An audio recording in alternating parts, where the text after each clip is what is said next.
The preparation and the build-up is over, and it is time to go racing for the Full Throttle Sim Racing Victory Fuel Cup Series here at Daytona. Good evening, everyone. My name is Brody Hanna. In the booth with me tonight, Tony Solari will be calling the action tonight, and all of the 13 races for the 2025A Victory Fuel Cup Series season. Tonight, we are in Daytona for the Daytona 250 to kick off the 2025A season. And Tony, it is building up to be an awesome, incredible, and exciting season here for the Victory Fuel Cup Series. Man, it's hard to believe that we're still at Daytona, even though it's been speed weeks, which really is a week, but all the professional drivers had their go over the weekend, and here we are Monday, President's Day, and we're having our final Daytona race this week, and it's going to be exciting. Hopefully we won't see iRacing turn into a flight simulator, but we'll see what happens. Absolutely. It's been a very exciting couple of weeks down here at Daytona for sure. And again, these guys have been racing here at Daytona for the last 2 to 3 weeks with the pole shootout, the duels, and now finally the main event, the Daytona 250 here for these guys. And you got to imagine that the butterflies are starting to either increase or go away depending on how you handle the pressure here. And these guys are about ready to kick off the season here at Daytona. Well, yeah, the few years that I've been running this race, and unfortunately, I've never actually been able to punch the ticket as a win here, especially on the Daytona 500. Somebody is going to win this. Somebody has been working on their setups and their skill and their craft for a couple of weeks now. And yeah, like you say, the butterflies are starting to hit. And, they've been. This is the race. This is the 500 in a way, but it's our 250 rather. But this is the money race for everybody, and there is a lot of excitement, and I don't know, it's kind of a good cap off. When we used to run these, I used to really enjoy running these, and it's kind of nice to go away after the race is done because you don't have to see Daytona for a while. But this is like the crown jewel right here, and this is one of those. This is where you put some hair on your chest, and it should be a great race tonight. I mean, I don't know. Like I say, there is a bit of excitement with this race. I mean, I can't underestimate that or underemphasize that. Yeah, despite of what that says on your screen, this is Daytona. So you're looking at a super speedway, 2.5 miles. We've got 100 laps tonight. The stage is going to be at lap 30 tonight for these guys. So they are racing lap 30 to kind of get a reset. But yeah, you're talking about Daytona. I mean, Daytona is one of the crown jewels, if not the crown jewel of the series. And every time we start the season down here, it's always anxious and always nerves. And the biggest thing to me, Tony, it's always coming in. You always have new names and new places, new numbers, new faces. You got a lot to get used to. These guys are all on track together, trying to learn each other, work with each other. And it always just kind of comes down to the end where you've survived to this point. You got to make the right moves. And whoever makes the right move, usually off turn 4, and avoids the wreck, is usually the winner. Oh yeah, for sure. And I mean, I kind of almost thought of it as like your first day of school, and all the new names and new faces. We've already been through the last week of orientation classes and getting your books and all that. But here it is, first day of school, and this is where the rubber meets the road. And it is kind of exciting. Although I'm sure there's a lot of guys out there that are probably glad that they're going to be done with it for a while after this, Yeah, it is. It can be nerve-wracking for sure. And looking on our screen right here is one of the newer teams out there running together. Cody Atkins, William Lark, Ryan Lark, and Mike Redmond. Is the who, Tony? They are the I almost said it. Oh, I lined you up and you still did it. You set me up and I 7-10 split it. Yeah. Carolina boys. We got them out there tonight. Yeah, they come in for their pit stop, practice the pit stops. There's another thing. That's another key here too, Tony, is once we get past that stage break, there's a good chance we're going to have green flag pit stops, and you've got to be good at making this pit stop. I mean, not driving through as many stalls as we just saw there with Cody, but But yeah, definitely you gotta hit your pit box just right. Take your fuel only, or if you're taking tires, and get back up to speed real quick with the group that you came in with. Well, it's something that we've talked about as a team, as teammates being out there, and it's something that we talk about here in the booth as well, especially at these plate tracks. And you're going to hear us say it over and over anytime we go to Talladega or Daytona, where we're at today. It's a team sport, and you got to have your team, you got to have your friends, and sometimes you might not as far as the race goes, you might not have your team or your friends maybe towards the end. But the one thing for sure is if we do get a green flag stop, that is where the money stop is. And that's where you got to make sure you're in and out of your box. You get, checked up with your team and get back out there. And that's really what could really make or break your chances over here for a win.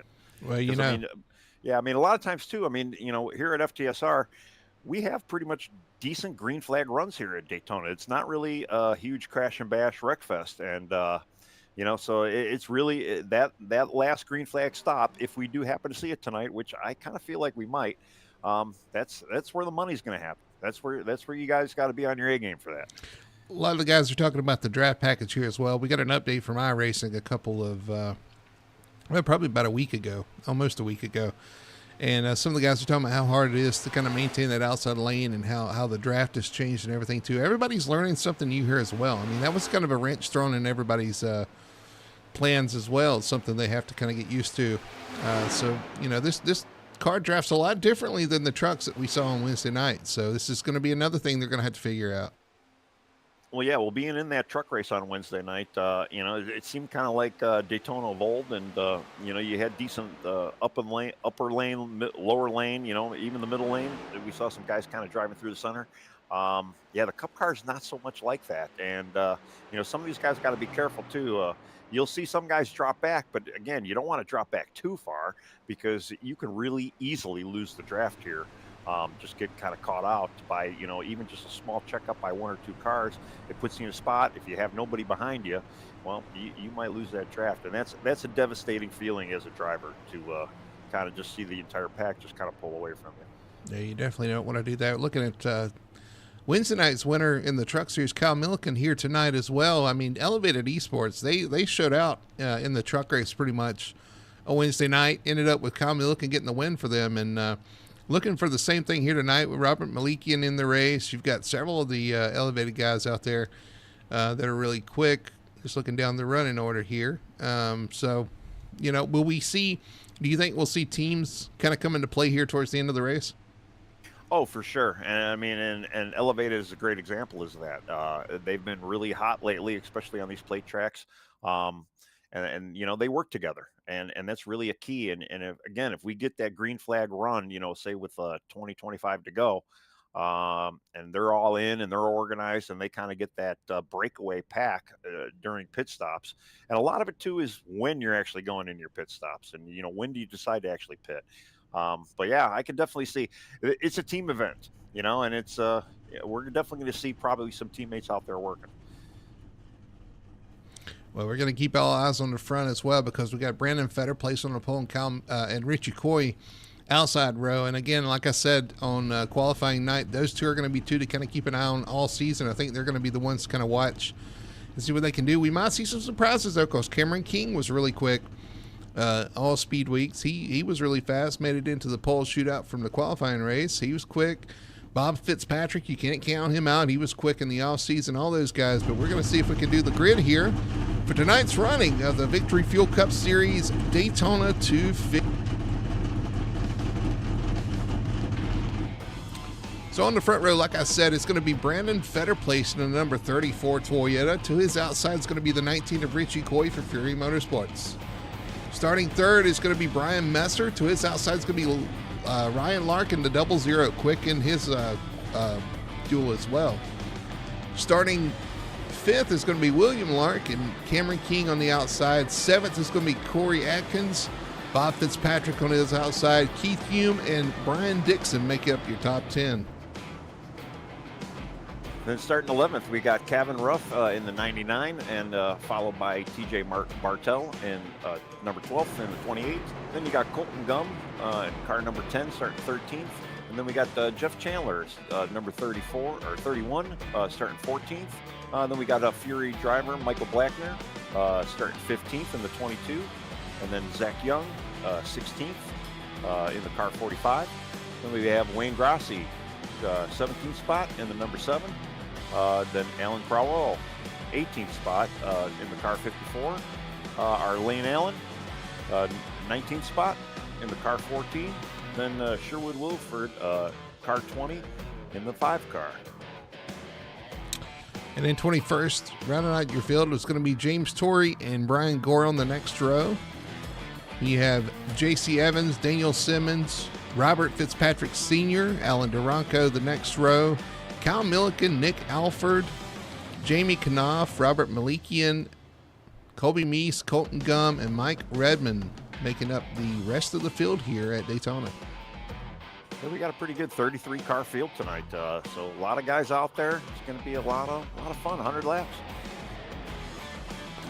See these guys, like I talked about the butterflies are going to start flying here. And then again, I don't know, you kind of lock in and you might see the butterflies go away as the race starts. Now you're just down to business, but they're coming off turn 4, waiting for the pace car to pull off, kicking off the 2025 A season for the Victory Fuel Cup Series. Excited to get it started. These guys are going to put on a heck of a show tonight. Hope everybody out there is enjoying it, waiting for the green flag is out, and we are underway here at Daytona. It's something we've seen too in the duels and in our pole shootouts.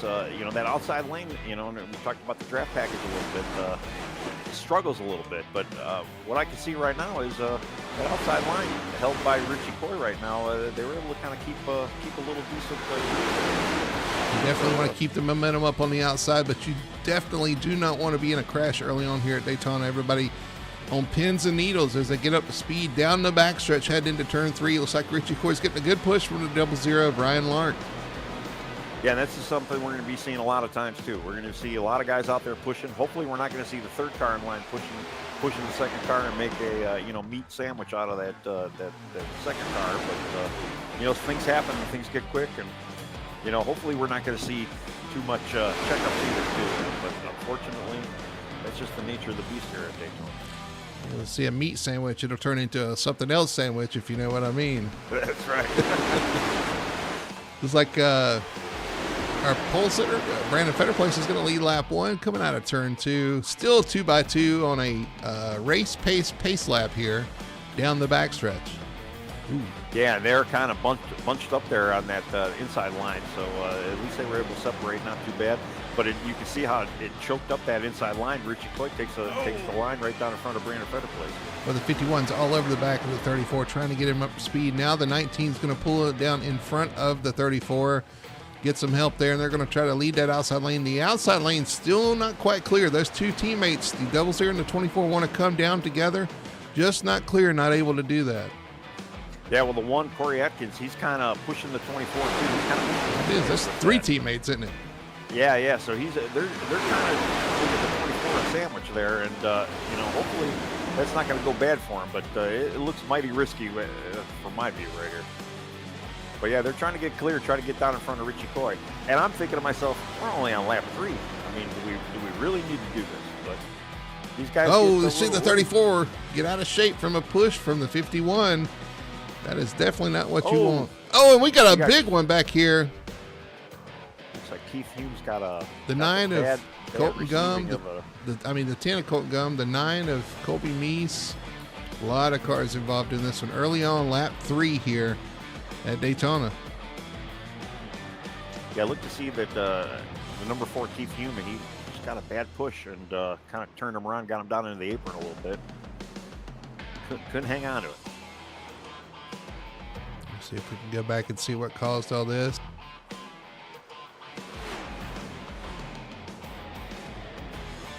That's kind of where, you don't want to start too far in the back, but these guys made their bed for poles last week.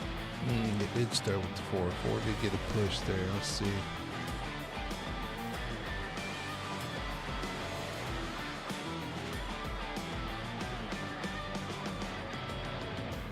Trying to back it up here and see. Yeah, Keith looked like he kind of came up the track a little bit. I don't know if he just got a little loose. Kevin was kind of right there and kind of just got it to the corner of his car a little bit. But unfortunately, kind of took him out. He got into the apron, shot him right up the track, and looked at back to see how many cars next to him out after. It's always the aftermath that's the worst. We'll back it up here and see if we can. Yeah, he gets up the track a little bit here.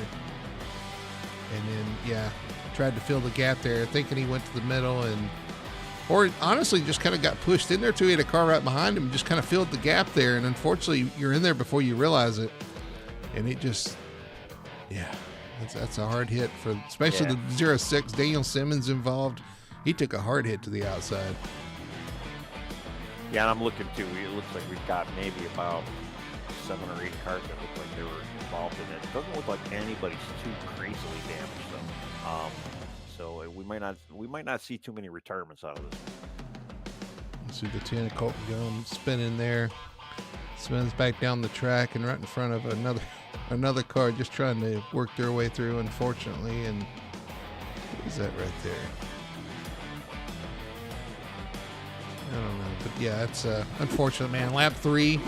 Our replay is brought to you by Best One Tire and Auto Care. Appreciate Best One coming on board to sponsor replays all season. Definitely may get a lot of those throughout the season. I hope not, but may get a bunch of exposure there because of things like that. Unfortunately, though, that's going to bring out caution on lap number 3. We're at lap number 5 now. William Lark leading, Ryan Lark second, Richie Coy third, Corey Atkins fourth, and Brandon Fetter place your pole sitter currently in fifth. Yeah, it's definitely something nobody wants to see on lap 3, especially the drivers that are out there. But again, as I'm looking through some of the guys that are still on pit road right now, it doesn't look like anybody's overly damaged. Tail panels are still on, noses are still on most of these cars, so they could probably just get patched up. And hey, we still got a lot of laps to go, 95 laps to be exact. And maybe they could get out there and hopefully these cars still got enough draft in them and they could get their stuff prepared. Especially too, we're gonna have another caution coming at lap 30, so they need to get a little residual damage fixed up. The key is don't get any more wrecks. Just try to keep it clean.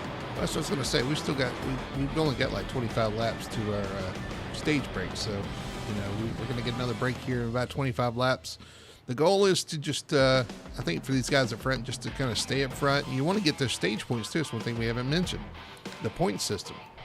So you want to get the stage points at the stage break, 10 for first, 1 for 10th. But also this season, you're going to want to get all those bonus points. 1 for leading the lap, 1 for leading the most laps, 1 for the fastest lap, 1 for the pole, which is already locked up by Brandon Fetterplace. So he already starts with 1 point on top of what he got in the duels. And honestly, too, all these drivers that have a clean race, if you have 0 incidents, which I don't think we had a single truck in the truck race get this, but if you have 0 incidents, that's an extra point as well. So it pays to have a clean race. Yeah, for sure. And I can attest that yes, the truck race I did not qualify for that for that 0 damage. And it looks like the only car that actually did tow in was Daniel Simmons. So he was probably the only one that actually got major damage. He's showing lap down right now, so I believe his night is ended. I mean, we've been talking about sandwiches. He got sandwiched into the wall. They had a car come across from the bottom of the track and pinned him up against the wall. It was a hard hit. I'm sure it probably broke some wheels and stuff. So, yeah, unfortunate, man. Unfortunate for that to happen early on lap 3 here. But hopefully everybody kind of resets here and we get back to racing. Kind of a clean run to at least the stage and then and reevaluate from there. Yeah, I went back to go look at Daniel, and he kind of got, like you said, got shoved up the track, not by the 4, but the Calvin Ruff kind of shoved him into the track. He probably would have been good, but then he got another residual hit, and it looks like he was kind of going through the infield and just said, "Up, I'm gone." Well, he probably couldn't steer. That's one thing we've noticed with this car too. Is it's really easy to knock the steering out of these cars sometimes. Well, yeah, when he went back into the pits finally, you could see his wheel was morphing back into the normal position. So yeah, he definitely had some AR damage or A-arm damage is what I'm trying to say. And yeah, it's sad for him too.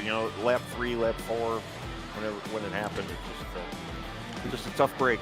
Green flag's back out. We're back underway here. The 00 of Ryan Lark gets a good jump. He's got Richie Coy behind him. He's got his teammate William Lark on the outside, getting help from the 1 of Corey Atkins. Well, that's the one thing too. Yeah, that caution kind of shook up the front of the field there. So teammates are not really lined up. I mean, you got a couple teammates, but they weren't the 1, 2, 3 like we saw before. Down the backstretch they go. 19 giving a good bump to the 00. Ryan Lark trying to keep him up there. You got, of course, teammates on the outside there. You got Brandon Fetterplace behind those guys. And Brandon's got a teammate of Brian Messer behind him. So a couple of groups of teammates up there. Yeah, and I mean, but as a teammate too, especially being this early on. I mean, we've been on the track together. And say that I'll probably say that enough tonight. We'll get sick of me saying it, but just it's a chill. Just relax. Just go out there and run some laps. It doesn't matter until you get to those laps, 5-10 laps anyway. Just survive. Don't get too crazy.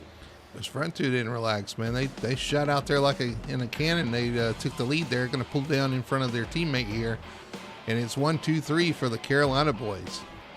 Yeah, and then you can see the 0-0. He really choked up to his teammate on the one there, and it kind of choked up that lane a little bit. So the three of them, they've been a little spicy out there. They're going to have to. Hopefully, they know what they're doing when they get into that three push sandwich there. Because they're in the front of the pack, and that can cause some real damage if it goes bad. That's where you want to be, though, out front. 1, 2, 3. As long as they can hold it. You got the outside starting to move. Who's that on the black car on the outside? It's Brian Dixon on the outside, the 03 from East Motorsports. Good help from TJ Bartell in the 28.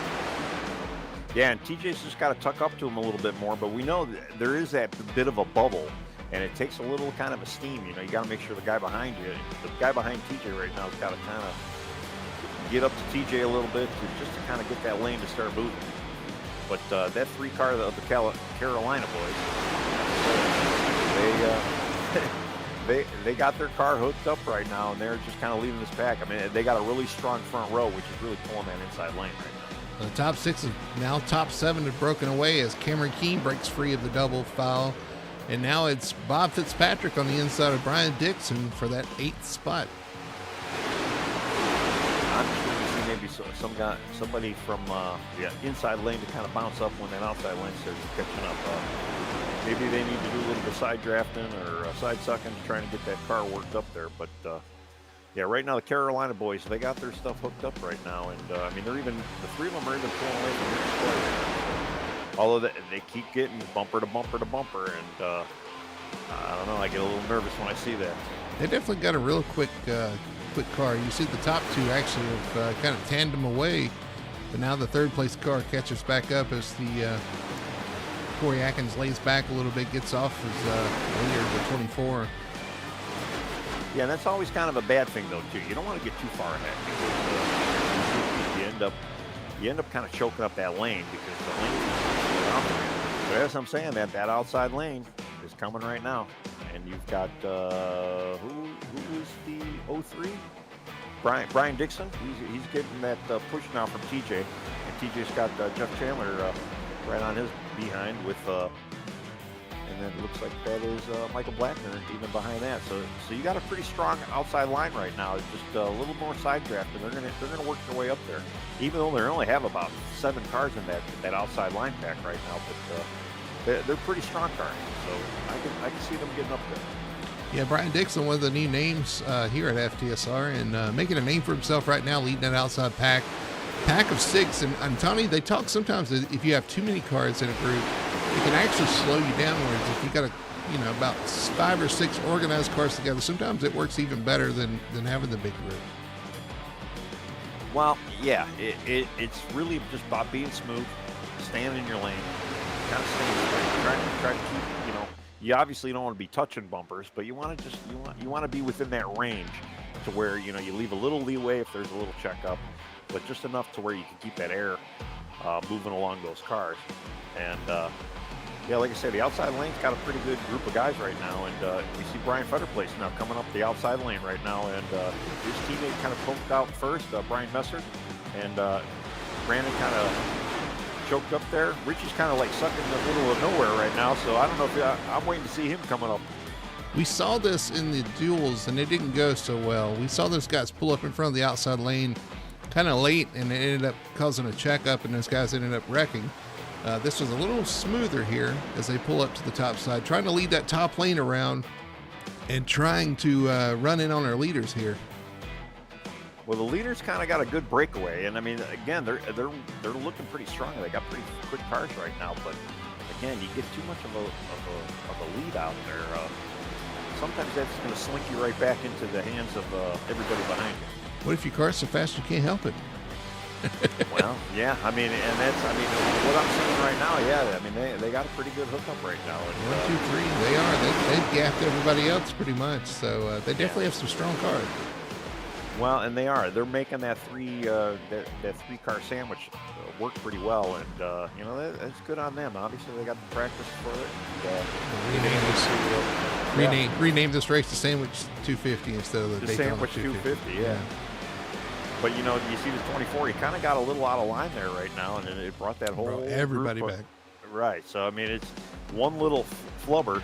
Whoa. We got a guy in the inside line. Yeah, what happened there? Just a little bad push. He kind of went down the double yellow there. The 5 of Williford ended up on the under the line going to the travel, and everybody kind of checked up and got back in line there. But whatever happened caused the 5 to end up on the apron there, and everybody had to kind of check up to let things settle back in. Well, and that could have been a product too of the 3 cars, you know, out in front of the Carolina boys. They, you know, everybody kind of catched up to them. And I mean, if you look at the outside line now too, the outside line is starting to pull on them because of one little checkup. Really just has a dire problem for some of the rest of the field. Although now I'm looking a little bit further back, all the way back to Robert Fitzpatrick Sr. That pack all the way in the back, they're almost, you know, out of draft territory right now. We might actually have 2 solid packs here. Yeah, you got the second pack right here for sure. They're trying to get in order and get in line because they know if they lose this draft, it's going to be tough. So everybody trying to line up here and catch back up to this top pack because there is a little bit of a divide and it's growing. Yeah, but that's I think a lot of that all sparked just because you know, Sherwood got a little loose or something happened with Sherwood. He went down the double yellow, checks up a little, get a little bit of the pack, and it's a domino effect. Yeah, it happens that quick. And again, the draft is so weird with this car. It's not like the cars of yesterday or yesteryear or even the trucks where you know, you can still try to get back up there. You lose that thing even a split second, you lose all momentum, and it just you just can't gain that. We'll keep an eye on this because they're almost 2.5, well, about 2 seconds back from this front pack. We'll see if they can inch back in on our leaders here. Willie Millark leading, Cody Atkins second, Ryan Lark third, the teammates, the Carolina boys up front. You got Richie Coy fourth, and now fifth is Lane Allen. Where did he come from? Yeah, he's been moving and grooving and jiving and sliding around, and he was able to kind of get up behind Richie there. So, you know, with what are we at, lap 18 now, or coming to lap 18? That backpack shouldn't really worry too much about it. We're going to get the caution. We'll be able to get back up with the main pack. But right now, just take it easy, boys. Just let it ride out. Right behind Lane Allen. Well, yeah, it's the 45, Zach Young. In that 45 Toyota, the Young Motorsports, he's another one of the new faces, new names out here, making a name for himself here at Daytona. Currently running 6th, doing a great job, up 10 positions from his starting spot of 16. Yeah, I like, you know, you look at Richie Lane, Zach Young, and then you got Sherwood Wolford. They kind of got a decent spacing between them, and they're just kind of out there just riding. You know, no fuss, no muss, and just getting out there, getting it done, just keeping the lane going. And then outside line though, it's still trying to get organized and trying to get that steam to kind of make it. I almost think they're a little bit too far away though. They need to get a little lower, maybe see if they can get even a little bit of side draft and try to propel that. Well, I can tell you, even running side by side up here, they've managed to pull away another second on that second pack. So the second pack is losing this front pack pretty quickly here. So they're going to have to rely on the stage caution coming up. But you're right, Tony. They need to think about that and be like, okay, we've lost the pack, we've lost the draft. We just need to ride this out to lap 25 or lap 30, I'm sorry, and catch that stage and reset from there. Yeah, and then, you know, they might not have enough to make it back before the stage, but yeah, they're not even a screenshot anymore when you're looking at the front pack. So yeah, they're losing ground fast. You know, if nothing else, they got to just learn to work with each other right now, so that way it doesn't happen again, and if it does, they can kind of correct for it. Not get buried right now. That's kind of what it looks like they're happening. Driving on board the target, number 1 Chevrolet, Corey Atkins, riding second by his teammate William Lark. He's having some connection issues, but just hanging out right here. 1, 2, 3. And that outside lane's starting to build some momentum up top. And it's funny, right when Corey Atkins flashed a little bit, that's when I kind of saw that outside line jump up. Now, and I don't know how iRacing codes it, or the algorithm, or whatever kind of physics generator or aerodynamic stuff, but if a car's out there flashing, I mean, I know if you're the driver behind the car that's flashing, not only is it disorientating, but you don't know when the guy's coming back up, he's gone. So, but I don't know if that does affect the air. So, I don't know if that was something that may have messed up. It definitely can. If it happens for longer periods of time, you'll lose that draft from the car if they're flashing, if you're behind it. And then if you're the car in front, you can lose a little bit of a push as well. But just a little checkup by the outside lane. Everybody kind of keeps things in order here. But yeah, it can definitely disrupt things. And what you don't want to do is flash and end up inside the car or something. And then you have real issues, especially at the front of the field. Well, yeah, especially as tight as they are, too. If he goes flashing and you lean up a little bit too much and then he flashes back in. Yeah, there could be some people shot to the moon. So, on board with the Bob Fitzpatrick leading that outside lane in the number 3 for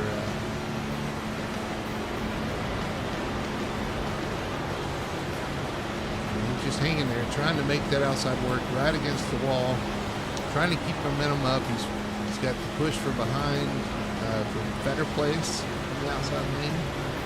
Yeah, Brandon's kind of leaning on his bumper, trying to get there. Like I said, I really think he needs to come down a little bit. That side grip. He's on that very high side of the outside lane, and unfortunately, the leader of the lane is going to dictate where the rest of the lane is. So, if he can get a little tighter to him, maybe a little car length off of the door, or have the car off the door of the inside line, he might have a little way. He might be able to get that line moving at least to a certain point. But there again, now too, especially being before the stage, it's a great place for time to experiment. Try a couple things, see what your car's going to do, especially with some of the other cars. You don't want to experiment too much, but you definitely want to see what you have, and see what you can do before those money stages where we're talking about. It's a better place laying on the back bumper of that 3. They're starting to make some momentum towards the front. They get beside Richie Coy. That is for the 4th spot. So they are starting to work their way forward. Well, you can see the number 3 is he's slowly getting a little low on the track. And I think he's starting to get a little side suck off of Richie Coy and Lane Allen there. And Richie just kind of hanging out. You know what the front pack just choked up a little bit. So here comes that outside line. What I don't see is that third driver pushing the second driver.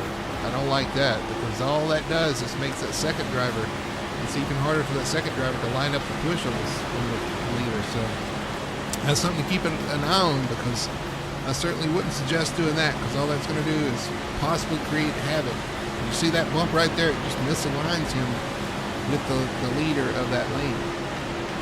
Yeah, I mean, it's definitely, you want to keep your distance. Maybe don't want to push it. I mean, although I say that, and then you watch the Carolina boys, and they are, that's exactly what they're doing. They're running a 3-car train for the most part. And again, right now, if you look at them, they're going away. They got a little gap over Richie Coy in 4th. But that gap goes away. They can only do for so long. And these cars don't necessarily overheat like the trucks would or the Xfinity car would. So, I mean, you can really lean on your partner for a while.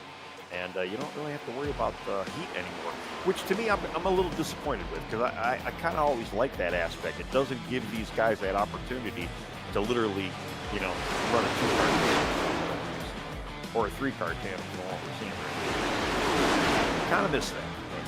That's just how the new car, the next gen is nowadays. Yeah, these guys are starting to kind of reassess their situation here up top. Meanwhile, up front, nothing's changed. 1, 2, 3. Carolina boys, Richie Coy in 4th, Lane Allen 5th, Zach Young continues to run 6th, and here comes a big push from the 34 to the 3 on the outside. They're going to get some momentum here coming off turn 4, trying to make that outside work one more time. Well, and you can see he's in the middle of the track right now, and that's really the key. He's getting that side draft off the lane right now, and that in combination with a great push by Brandon Fetterplace, you can see they had some steam.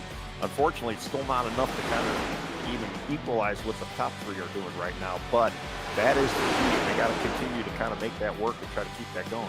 I mean, granted, they're only going to have about 2-3 more laps to go before we get our stage, but that is the only way that that outside line is going to move. And right now, we can see it. Yep, I was going to say lap 27, 3 laps to go to the stage. These guys are starting to push a little harder, trying to get to the front. Now, if I was anybody but the Carolina boys, I would try to get up in front of them, try to break up that 3-pack. Get in front of them, kind of do not let them kind of run this race. Split that group up if you can. Oh boy, the 3 is getting pushed around a little bit right there. You see them get a little wobbly, but they hang on to it. It's going to 1, 2 laps to go to the stage. Lap 28, racing to lap 30 for the stage break. Yeah, it's Brian Messer's starting to push Brandon Fetterplace, and unfortunately they put the 3 in the sucker hole right now, and that is not, I'm sure that's not what Robert Fitzpatrick wanted to see. Junior, that is, but yeah, he's going to get back. He got shuffled to the back there. Now Fetterplace is going to lead that outside lane to 51 push, and we've seen this all speed weeks. Those guys are very aggressive with their pushing, and we've seen some issues come of it as well, but these guys are going to lay on each other here trying to get to the front. 2 laps to the stage break, and 51's pushing all over the back bumper at 34. Well, stage points are on the line, and this is kind of like the mini finish. So yeah, these guys really want to kind of get up there and try to get as much points as they can. Tony, these guys have got to remember, though, they need a car to get to lap 100, not lap 30. So I hope they remember that. Are careful here. It is getting spicy on that outside lane, but yeah, you can tell the tension's starting to rise a little bit. Don't get too much into the tension, and yeah, exactly, wreck yourself. Just good solid pushes, keep the car smooth and clean. If I'm in the backpack, this is kind of a blessing. We're 10 seconds back from this, so if something happens, we'll know right away that there's an issue and be able to slow down for it, because we've got 10 seconds to prepare for it. We've got 1 lap to go to the stage, and now it's all or nothing as we race back to the start-finish line. Well, if you've seen the 45 was able to kind of sneak up. Zach Young, he was able to kind of sneak up into that outside line now. So Brandon Fetterplace has got a new pusher, and here comes Richie Coy. Some of these guys going to the top. Richie Coy going to the outside lane. Help from Lane Allen. Yeah, Lane's giving Richie a good push. He's got Sherwood Williford right behind him. So if Sherwood can kind of tuck up there, they might be able to get a little steam going here. I don't think it's going to be enough. They're going to come around 3 and 4. 1, 2, 3 for the Carolina boys. Looks like it's going to finish that way to the stage. Carolina boys take the stage win. It's going to be William Lark winning the stage. Koryak in second. Ryan Lark third. Richie Coy fourth. Bob Fitzpatrick snuck in there for the 5th place. He got shot out of that outside lane, but come back for a 5th place finish in the stage. Yeah, he made a good move, got down to the inside line, and kind of was able to kind of work his way through with a little bit of a car shuffle back in there. So yeah, that turned out pretty good for him. I don't think he really lost anything too from being shuffled back. But hey, it's been pretty good so far. Pretty interesting. So we still got 70 more laps to go, 69 more laps to go. It's gonna get spicy. And there's your winner of the stage, William Lark in that 24. I guess it's good luck driving that 24 Exalta paint scheme. He's going to take on the stage win here tonight. We'll see if it sticks with him all the way for the race. Man, those Carolina boys, man, they look strong up front. They are going to be a tough team to beat tonight, yeah, from what I've been seeing, especially, too, because they're able to kind of get that 3-car train going, and they make it look pretty good and smooth. So can they keep it up for the rest of the race? Is there going to be anybody else out here that can maybe break up that? And that's, I am sure the Carolina boys do not want to see that happening, but the rest of the field's going to have to do something if they want to kind of break up that monopoly. All right, so we're going to have pit stops here. Do you take tires? Do you take fuel only? I think you take your tires here and head for a fuel only stop later. Well, in the past, that's pretty much what we've done. Surprisingly enough, tires don't really make a huge difference. But if you're going to come in top off with a yellow flag stop like this, for sure, grab your tires, save your no tire stop for later on. And who knows? I mean, we still might have 1, 2, 10 cautions. But yeah, I would say grab them. Everybody's going to come down pit road here. Big break for those guys back there in that second pack. They're going to catch back up and get to reset. And you know what team we haven't spoke of tonight? We talked about them a lot in the truck series is the elevated guys. You got them. You got Colton Gum. You got Alan Duranko, Kyle Milliken back there, Chris Gore, all those, Robert Malikian. They were all running together, but they were all in that second pack. Well, I think we're going to probably be talking about them a lot more later on in this race because I think right now they're just kind of chilling. They're just kind of doing the thing and, you know, just waiting for everything to kind of sort itself out. Again, if we get to that green flag stop, that's where we're going to see how these teams really perform and how they work together. Well, while they line back up and get ready for a restart, we're going to go to a quick commercial break from our guys at Best One Tire and Auto Care. Got to thank them. Appreciate them coming on board for the replay, and we'll be right back after this.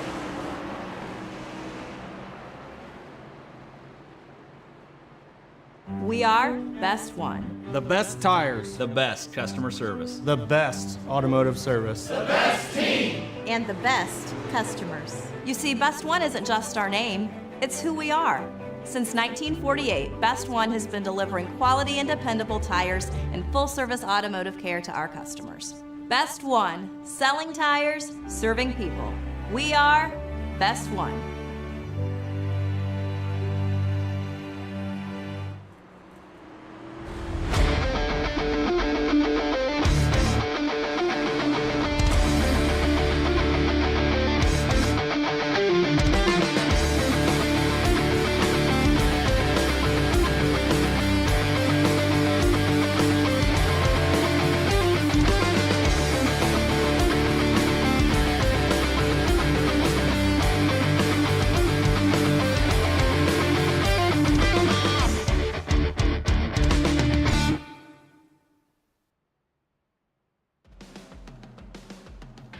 Back here at Daytona International Speedway, the Daytona 250 for the Victory Fuel Cup Series here on Full Throttle Television. Just finished up the stage break.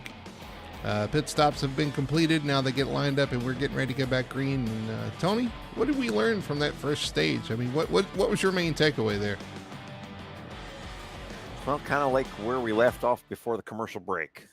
Carolina boys, break them up, and just kind of pay attention. You know, try to watch out for those checkups because that's the other thing too. You want to make sure you're watching for those checkups so that way they don't become big checkups and you lose the draft. Like we saw the two pack split up. So I would just be on your toes, guys, and you know, maybe get a little closer to the inside line if you're on the outside line and get some of that side drafting going. And I mean, there's so much going on right now. Yeah, that's definitely the big story so far is those Carolina boys, that team, William Lark, Corey Atkins, and Ryan Lark, they all look really strong. They've got a fourth teammate, the 29, Mike Redmond. And honestly, he is the biggest mover, up 18 spots from his starting position in the 29. So look for him to kind of get up there and hopefully play with those guys as well. He's made his way forward, was in that top group, got a solid finish in the stage. Now he's just got to get the rest of the way up there. Yeah, because I believe he started dead last, and yeah, he was able to kind of work himself up there, so which is pretty good. That Wrangler machine, number 29, looks nice. But I think too we're going to see some of these elevated guys kind of showing their hands here in this second half of the race, and yeah, there's going to be a lot of action going on. But right now, the Carolina boys, they are broken up. So I was going to mention that Richie Coy's starting on the outside, so he's going to break this three-card pack up a little bit. We'll see how this plays out. Wouldn't be surprised to see Richie get pushed out there, and hopefully I think Ryan is lined up behind him. Yes. So it's kind of like the start. They started 1-2 on the outside, and we're going to do it once again here. Pace car's off. We're getting ready for a green flag in the restart zone, waiting for William Lark to launch. There he goes, and we're back underway here at Daytona. Now we'll see if Richie can get a good push. I mean, nope. Oh, he didn't get a good push. They lined right up, and yeah, they went right back to their three-car dominance here. So yeah, but he's going to get a push from the is that the 14? No, that's Brandon Fetterplace behind him, the 34. the unfortunate thing on seeing is, I don't know if some guys are sleeping on that restart, but there is a lot of gaps going on, especially on that outside lane, especially on the inside lane too. So these guys are going to need to be a little sharper for that. What makes it tough? What makes it tough is you get down to the end of the backstretch here, or either the end of the lap, and all those gaps close up. It makes it. See, move down to the bottom. The 1934 move to the bottom. But those gaps close, and when they close quickly, it causes checkups, and you can see incidents from that. Everybody kind of gaps back, or group back together here as they finish the lap, and we're back up to full song with these cars. Yeah, it looks like too we had about 4 already had lost the draft from just getting kind of pushed in the back there. We got Ben Tracy, the number 99 of Captain Ruff, and then Keith Hume. Kind of, the three of them are kind of doing their Carolina boy impression, trying to get back up to the lead there. That is not what you want with these guys back here. They've lost a lot of time already. Yeah, and it's I don't know if they got strength in numbers, and doing what they're doing now, I don't know if it's going to exactly get them to where they got to go. But then again, it could be a blessing in disguise if something happens up here. You could find yourself in a really good position if things don't work out. But look at this outside lane. Who's leading the outside there? Trying to look at the numbers here. So many new cars and new paints and I new know. names. I don't know who it is. Jeff Chandler is good-looking car. pushing TJ Bartell. Oh, that is a couple TJ new over teammates. 1 and 2 on the outside lane. TJ Bartell joining Chandler, Jeff Chandler Racing this year. This guy's running 1-2 there on the outside, leading that outside lane as Jeff gives him a push off into 3. Yeah, so we've got we got a couple of good teammates now, new teammates, but somewhat old teammates in a way. And the two of them are really good on both plate tracks. So let's see if they could do something in there. Saw some shaking and moving back here, like around Cameron King. It's like a quick move there for the 92. I'm not sure what happened there, but they keep it together, keep it going. No harm, no foul. We continue on. Yeah, and I'm, I said before the race I was able to kind of leave our chat box up. So I know there's some guys out there watching. We actually got a message from Marshall Johnson, and he's asking about the fuel right now. And from what I remember, 35, maybe 38 laps, something I was going like to say, that. that's about the fuel window, 35, 38. Depending if they're saving fuel, I would say 35 to 38 laps. So you will have a caution. You'll have a caution. You'll have a pit stop in this run here for sure.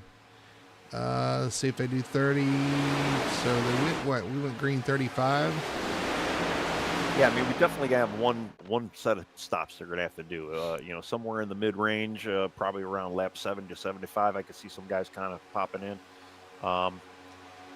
But yeah, you probably, if the Carolina boys are able to kind of hold that front position, obviously they're going to be burning more gas than everybody else. So they're going to, I can only see them guys coming in first. We got Richie Coy, though. He jumped to the outside line. He's getting pushed by TJ Bartell right now, and then Jeff Chandler's still behind him as well. So let's see if they can get this outside line to go with Richie at the helm. I got to give these guys a lot of credit, too, because there's a lot of learning going on right now. Learning what the car can do, learning the new draft package that iRacing released, learning, and the biggest thing is learning the people you're racing around. You got, you're working with new people. There's new people in the league. There's people that's been here a while that, you're trying to learn to work with as well. Everybody's doing a really good job. I know we had that quick caution there on lap 3, but other than that, everybody doing a really good job of taking care of each other, racing clean, understanding the task at hand is to make it to lap 100, and everybody doing a really good job. Yeah, and something I've always said too, mainly in private, but when you're a new guy coming into the league, you don't know if the guy you're pushing or the guy around you is another new guy for 10 years, So right. as a new guy, you don't know, but as an older guy, you kind of know, okay, this is a new guy. I don't recognize him and whatnot. And there's always some anticipation too, or some hesitation to work with new guys, not knowing, what is he going to do? What's his tendencies? What's his reaction time? You don't know these guys, so it's kind of hard to work with the new guys. And this is a great time to kind of get to know those guys and understand, okay, we can trust him. Obviously, the Carolina boys out front are making a name for themselves right off the rip, which is great. Brandon Fetterplace, he ran the offseason, got a great reputation now. Everybody kind of understands that they can kind of trust and understand what he does. Even Bob Fitzpatrick, those guys, they've come in and kind of made a name for themselves. They're going to be quick. They're going to be somebody you're going to have to deal with. And they ran the offseason, so we kind of understand them as well. But you've got brand new guys. Like I said, the Carolina boys. You've got Cameron King. You've got Zach Young. You've got, all these new guys. Even Keith Hume, he ran in the offseason, but he's running in the Cup Series for this race. Kevin Ruff ran in the offseason. So you've got all these guys. You've got a wide variety and a big mix of new and returning guys. And everybody doing a good job of soaking up all the information and learning here as they go. Yeah, this is the first class of the new season too. So I mean, so we're going to see where we go next week. We're going to Atlanta, so I mean, we're going to get more of this, and there's going to be more learning. And then where are we going after that? I think we're going to Coda. So it's going to be which is a weird schedule, but what a mix. But yes, yeah. There's going to be a lot of learning and turning and going on around here in the next couple of weeks. So it's funny because you're going to have the same style of racing next week, but it's going to be on a track that's one lane more narrow and a shorter track by about, a mile or half mile, something like that? Yeah, mile. It is, as far as I'm concerned, it is the most white-knuckle race that you can ever be involved in. And I'm so glad I'm not in that race. I mean, I'm not really even looking forward to going back to it on Wednesday with the trucks. But it is sketchy for the trial. It is so much tougher than these plate tracks. I still don't understand why they went ahead and did what they did to Atlanta, but it's what we got now, and I don't know what else to say. It's just I'm going to give them a big fail, but it's going to make it interesting next week. Let's put it that way for broadcasting. Well, it looks like the top 10 or so have decided to go into ride mode and all funnel down to the bottom. Single file going to kind of ride this one out. They know they got a pit stop coming before they can start racing for the win. So looks like everything's kind of settled down. You do still have that outside lane, and honestly, sometimes I can tell you from experience, sometimes I just hop in the outside lane for comfort. I just like to have a little bit more room instead of trying to ride between the car on the outside and the yellow line on the inside. Sometimes you see who's that jumped up top? Is that Bob Fitzpatrick? Bob Jr. He jumped up to the outside. But yeah, no, I know what you're saying about the outside. I'm more of an inside guy because I always got that visual cue of the yellow line. Just kind of hug that yellow line and stay out there. Not to mention, too, being in the first half of the second half, I guess you would call it, before pit stops, rather.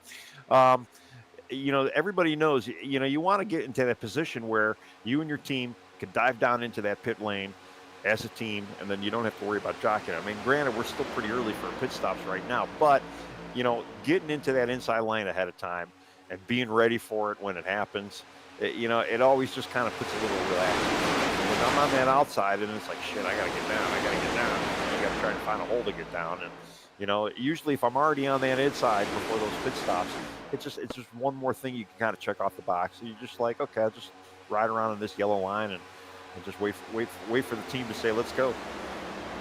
Yeah, so there's two different schools of thought there for sure, and both of them make sense. I mean, if you're not planning on being the first ones to pit the road, you're not really concerned about getting to the bottom either. If you've got your own plan, you kind of know when you got to get to the bottom, and you've got a few laps. But yeah, there is definitely that, I got to get down at some point thought. So, yeah, I don't know. Even though I believe there was one race I was on the outside line. I was able to dive down all the way to the good lane from the outside line and just had a good run or whatever, and it worked. But, yeah, you don't want to have to do that, but sometimes you need to. But as long as the guy on the inside is going to be pitting, you're usually all right. But yeah, and I can't remember what the scenario was, but yeah, it was it was that Family Guy. Oh, I'm a great driver. Merge now. I merge now. Right. Yeah. It's kind of what it was. But I want to give Doyle Lawrence a shout out there. What's happening? He's a little late to the party, rooting on his teammates as usual, Jeff Chandler, and the new teammate, TJ Bartel. So, yeah, glad to have you guys. Anybody else out there want to say howdy ho? Howdy ho. Yeah, feel free to join the chat and let us know who you're cheering on, what you're watching. If you got questions or comments, leave them in there. We'll try to get to them for sure. Super speedways are a great time to kind of have a discussion with our chat sometimes. Yeah, sometimes. Yeah, we're watching. Bob Fitzpatrick. He's starting to kind of. He's. I don't know if he got that message, but he's starting to get a little bit lower on that into the middle of the track there, trying to get a little side draft off these guys, and they're starting to make a little bit of headway. But Carolina boys, they are. I've been better too. I've been calling them Carolina boys. They got this thing hooked up and locked up. Yeah, House Atlanta's starting to roll though. You're right. Bob has moved down the track, started to get some of that air off the guys on the bottom, and it's starting to work for them. They're starting to make moves towards the front. Now I don't know how much of in a hurry they are because I feel like everybody's kind of in ride mode, waiting for this pit stop. But they are making some moves. You see TJ Martell starting to get on that back bumper of the 3, and they're going forward. Yeah, they got that outside line though. They gotta do a little side sucking and kind of just they need that 3-car tightness action going with a little bit of side sucking, and they might be able to get that lane to start moving. The other thing too, we talked about him a little bit earlier, and our race winner of the truck race, Kyle Milliken, he's kind of hanging out there right now. He's in 13th place right now. He was able to kind of sneak back into the main pack, so at least he should be getting sucked in the sucker hole. He did have his teammate Katie Knapp, I want to say, was up there with him for a little while ago, but something happened. We got a little bit of a checkup on the inside line, as I'm saying. Yeah. So Kyle Milliken check up there, almost in the back of who is that he's following? Brian Dixon. Yep. They sort that out, and now he's going to make up that time. That Icon Apparel Toyota there on the inside with Elevated Esports. Yeah, but Elevated, they're kind of casually, just slowly lurking in the back right now. I mean, they're in a pretty good spot too, where they might be able to dive down and try to get that pit stop in there. Maybe try to do an undercut at some of these guys, which I know it does work. So that might be a strategy we might see. Early team come down early. Mike Redmond's fallen to the back with Alan Crowell. Those guys are starting to lose their draft, much like Keith and those other guys. Speaking of Keith Hume and those guys, here they are entering turn 1, and our leader is exiting turn 4, so it won't be too long. This front pack will be catching them, and unfortunately they'll go a lap down, but we'll see what happens when they catch them because they are 2x2. That's going to make it 3 wide and kind of tight when you catch lap cars. It's going to be, you see the one of Corey Atkins gets shot out. Ouch.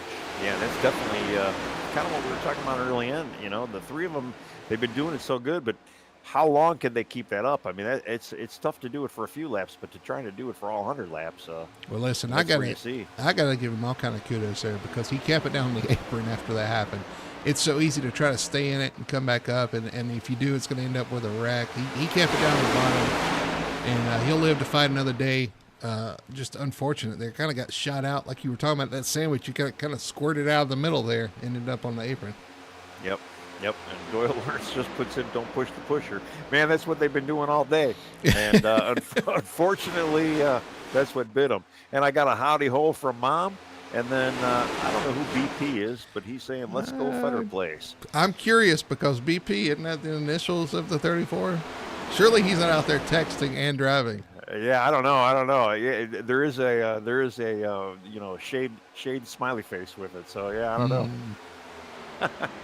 Well, while we were talking, Fitzpatrick, I almost said Bob Fetter Place. I don't know who that is, but Bob Fitzpatrick takes the lead. He pulls down in front of the 24 William Lark, so he's going to lead this pack here. That outside lane finally got him to the front with that checkup, and he dove to the bottom. Is going to take the lead. Oh, and we see Wayne Grassi making it tight right there.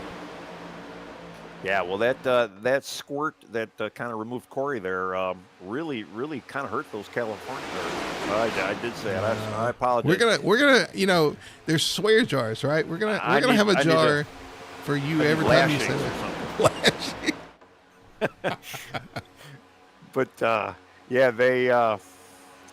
mean, but that you can see how it kind of rained on their parade. Now they're down to a tandem, and yeah, it really chucked up the lane, and yeah, Robert Fitzpatrick was able to kind of sneak in there and kind of lead this now.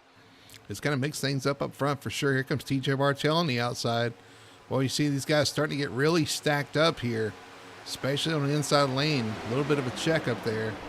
Bob Fitzpatrick continuing to lead on the inside, but here comes TJ Bartell with a push from Jeff Chandler on the outside, leading that outside lane. Well, and I'm going back to that 3-car team, or the 3 cars that are out there lap down. You know, usually when you're out there driving around and you're in a 2-wide situation like we are, and we've been all this race, you know, you're going to catch that 1 lap car. But these guys are going to be catching 3 lap cars in a row now. So, you know, it's going to be a little bit tough for these guys to kind of get around there, and hopefully they're going to be able to make it. They are coming, and they're coming quickly. So we're going to see these guys unfortunately go a lap down, but it's going to get pretty spicy. Hopefully these guys could just keep it clean. Tony, could these guys pit before they get there? I don't know if they've got enough fuel to do that. Yeah, I think it's way too early. Like I said, we're talking like 70, 75, and that's still almost 15 laps away. So, yeah, it's going to be way too early for that. They will definitely. But yeah, and if you really look now too, this is the first time I think I've seen the outside line stronger than the inside line right now. Boy, they're equal right now. You see the cars dancing around though. They're dancing around a lot. And I think it's got a lot to do with the tires being a little older here. They have gone, what, 35, 45, 55. Okay, so they're only 20 laps in. Still, the tires start wearing out, and the car starts dancing around a little bit more. Well, you got teammates down on the outside, and you know, followed with Michael Blackner, who's not necessarily a teammate, but he's a great plate racer. You know, member of the Fury group, and you know, Chandler is just pushing TJ right now, trying to keep him out. But you don't have that Carolina boy dominance up front now. They got Bob Fitzpatrick out front of this pack, and you know, I don't know if Bob's got. Maybe Bob does not have the strong car like the Carolina boys did, but. You know, he might be kind of hindering that lane, but I'm telling you, the outside line is like, stay up there, Bob. We're coming. Here comes the outside lane. TJ Bartell still getting that push from the 31 of Jeff Chandler. Now Bob's going to move up, give him a little draft, pull back down to the Bob, trying to work the lanes here. That's the way to go, and I kind of said it even before, you know, stage, or even, you know, after the stage. You know, breaking up the Carolina boys is going to be probably one of the main things some of these guys are going to want to do. Fortunately, they did it to themselves, but they still got 2 strong cars. I can't really discount them at all right now. But right now, they are not looking like they were at the beginning of this race. We got Corey Atkins. There's another 3-car pack that's kind of lost the draft. Alan Kroll, Corey Atkins, and Mike Redmond all back here lost the draft, and they're just hoping, you know, that they get a catch a caution and are able to kind of come back to the front. While we were talking, though, it looks like TJ Bartell and Jeff Chandler was able to push out front and take the lead on the bottom lane. Oh, we got a car in the wall. Yeah, Michael Blackner. And we got a wreck now. Got a big wreck, and we got one on their lid, just like last night. Oh, my goodness. Big wreck.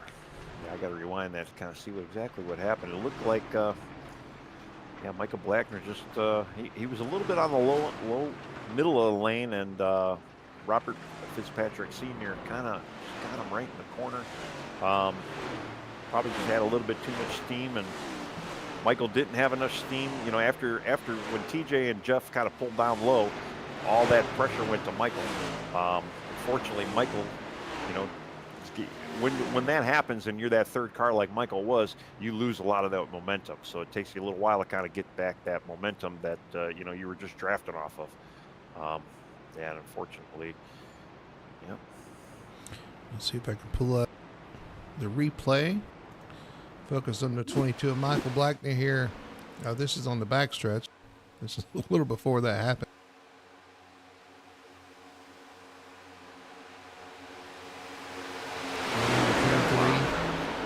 A lot of cars, Dan.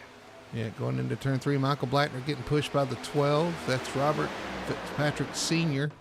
coming off the corner. Pushes him into the wall. I don't wonder if Michael's got a broken toe link at that point, because he's swerving all over the track getting to the tribal there. He hit that outside wall pretty good to where it probably did damage it. And unfortunately, the car that was upside down was our truck winner, Kyle Milliken. Oh man. So Yeah, that so is the going to be 12 devastating catches for- to 22 there, and I think he's got a broken cooling, maybe even on the front, and it just on from there. There's too many cars. He's right in the middle of the track. It's just there's nothing some of those guys could do. Yeah. I mean, and this happened so quickly. I mean, we saw it yesterday too. It just one little small chain reaction, and things happen so quickly, and nowhere to go. You can't slow down because the cars don't have brakes to slow down for 200 miles an hour. So, unfortunate for a lot of guys there. But I'll tell you who's enjoying it right now. Ben Tracy, and the other two guys that were about ready to go a lap down. Right, you got three guys that about went a lap down, and you got the three guys that lost the draft back there too. That's going to get those guys back in it. I want to ride on board though. Let's see if I can find him. Lane Allen had a very interesting ride through that whole deal. Well, the number one of Corey Atkins too. He's going to be able to benefit from that. I mean, you know, we saw him kind of get squeezed out of that three-car pack, and he wasn't damaged at all. He did lose his draft, but he'll be back right up with his teammates now. Let's see if we can.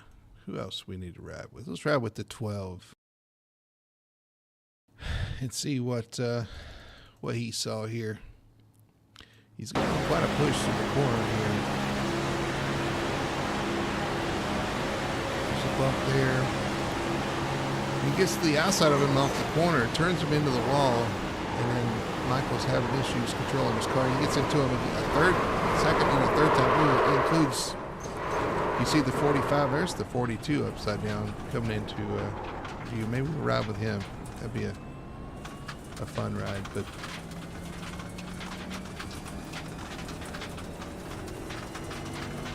we're not gonna Photoshop a Rocket League soccer ball. Let's see what Commonwealth saw here. Wrecking. Oh, and he just gets yeah. Robert Fitzpatrick Sr. looked like he was trying to flip him back over, but no, fortunately, it just didn't work for him. And we're trying to get back live here. Yeah, so that definitely is going to take out some of the contenders for sure. Let's see, Kyle Milliken, Alan Duranco, teammate, Zach Young, Michael Blackner. Looks like Keith Hume is getting repairs done. A lot of damaged cars you talked about too. Robert Fitzpatrick Sr., Jamie Knopf, I think, was involved in that. James Torrey, we saw him sliding through there. Gavin Ruff, I think, got a piece of it as well. Yeah, Sherwood looks like Sherwood, James Torrey, Zach Young, Michael Blackner for sure. But again, we got a couple guys that were able to kind of salvage their nights because of that. Keith Hume looks like he'll be back on the lead lap. I'm trying to see where. Ben Tracy, he's back out there. Thought he was in the pits for a little while, maybe getting a little more damage fixed up. But some of these guys were able to. They were happy that this happened, and there's going to be a lot of guys that probably were not happy. Yeah, there are 6 guys that benefit from this. The 33 of Ben Tracy, Keith Hume. There's guys that lost the draft back there. Alan Crowell, Kevin Ruff. I think maybe he lost. I don't know if he had damage or lost the draft there, but definitely some guys that have benefited, but some guys that are also going to have some issues. We're seeing these guys coming back in to top off on fuel. So apparently, we're really close. We're only on lap 60, so if the fuel window, which we just talked about a little while ago, 35 to 38 laps, if that is correct, there's still going to need to be another gas stop here. I mean, some of these guys are barely going to be able to make it, especially too unless they're deep in the pack and they can kind of save some gas. But I don't know if you're going to save, up to maybe 5 laps. I don't see that happening. 72, 82, 92. Yeah, so what's it, 38 laps? That's right on the very edge of the fuel window we were talking about. Wow. And that's this if could- they can get that 38. Yeah, And like I that's say, true. I don't even know for a fact if that's going to be So done. we're going to end up fuel saving like the real guys. Oh, boy. Yeah, and I mean, I can tell you too, the guys up front, they ain't going to be saving anything. You can't. I mean, when you're in front, you just got to hold that pedal down. Yeah. So we'll see how this works out for sure. This is going to be interesting. If we don't get another caution, it's going to be very interesting to see who can save the fuel, who can stretch it, and who can't, and who does the best job of that. So, yeah, this caution happened at a very interesting time. Oh yeah, sure did. And yeah, it looks like sparks are going to keep flying. And I'm looking too. Kyle Milken's actually back on the track. They were able to flip his car over, and it actually looks pretty clean. I'm not going to lie. So it's pretty impressive. You know, a lot of the guys that look like they were involved in that wreck they're back out there. Sherwood Wolfram's back out there. Robert Fitzpatrick Sr.'s back out there. Some of these guys are showing a lap down right now, but you know, so they probably had a little bit extra damage to go fix. But hey, they're still out there. They're still swinging. There's the Kyle Milliken machine, and I don't know. It's looked better on the front end. It's pretty beat in, but hey, for somebody who's on his roof, it don't look that bad to me, you know. He pulled an Earnhardt. Said, "Get out of there. Let me get back in this car." That's right. We're getting ready to go green. We are going green. The pace car's off. We're going to go back green flag racing. TJ Bartell leading teammate Jeff Chandler on the outside. Green flag's out, and we're back underway. TJ gets a great start, and I'm sure the 31 will pull back inside like he does. And actually, William Lark will follow him inside as well. They'll reform that inside lane. Yeah, now the real trick is to see. Let's see how quickly that number one of Corey Atkins can kind of work his way up back to his teammates, if he can. Will some of these other drivers allow him to? I mean, you know, he's in that target car, so I mean, it's not like you know, he's got a bullseye on his back or anything, but you know, he's going to have to. Well, can you? I mean, even if you're saving fuel, can you do that? Do you want to do that? Right, true, yeah. I didn't even think about the fuel aspect of it. So, you know, and I just want to, you know, as I'm looking at his car right now, I want to give a shout out to Colby Mice. He's still in this. He's still out there running. So yeah, he was in that first accident, so he's rebounded pretty nicely here, running the outside lane. That red and white, I think it's Ibach sponsored machine. Yeah, good looking car. Driving that Chase Elliott number 9, but the snap-on machine. Yeah. Just so everybody knows, Colby is our youngest member out there right now. I'm pretty sure he's the youngest member. But you have to double check that. the kid can't even buy liquor. Let's just put it that way. Some of these guys will be headed to the store after this for sure, because this can be yeah. nerve-wracking. But right now, we got a really good two-car dominant right now. Jeff Chandler giving his teammate, his newly formed teammate, TJ Bartell, a push, and the two of them are just kind of hanging out there, running up front. Are they saving gas? Probably not. Do they have enough gas? We don't know. But we'll see what happens. So it's Toyota, Chevy, top 5. First Ford is in 6. That's Bob Fitzpatrick. And you got Brandon Fetterplace, Chris Gore, Nick Alford, and Richie Coy round out your top 10. Richie's kind of slipped back in the top 10, but he's still having a solid run tonight out there in the top 10. Yeah. I mean, he's got that outside line leading right now, and he's kind of getting pushed from the 09 of who is the 09 now? That is, I'm trying to look through the notes here. Maybe you can probably find it before me. That is J.C. Evans. And now the 99. I'm sorry, it was the 3. Thought about pulling up, decided not to. I saw that. Yeah. Got a couple guys dipping below the yellow line, but I'm looking in chat now. We got a couple of guys saying 40 laps fuel. Doyle saying 42 to 45. I don't remember it being that much. I don't know if you can go that far in this car. Yeah, I don't know. The trucks, I'm trying to remember even what the trucks were. You know, I don't know. We neither one of us run this car anymore, so we have no idea.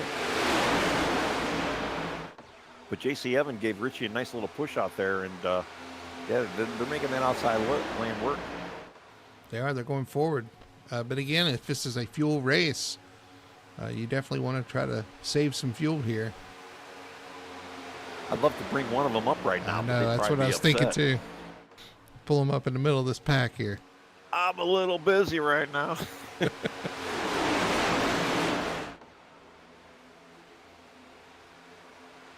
But hopefully, everybody that's out there watching, it's great to see a lot of chats out there going right now. But hopefully, you guys are enjoying yourself as much as we are. Turned out to be a pretty fun and interesting race right now. And I hope everybody is enjoying it. I have to shout out, looking at the Victory Fuel machine, to Victory Fuel for sponsoring the series. Remember to go to drinkvictory.com. Use code FTSR for 10% off of your order. And remember, they have 3 great flavors out there. You got Throttle Punch, you got Lucky Lemon, and you got Purple Potion.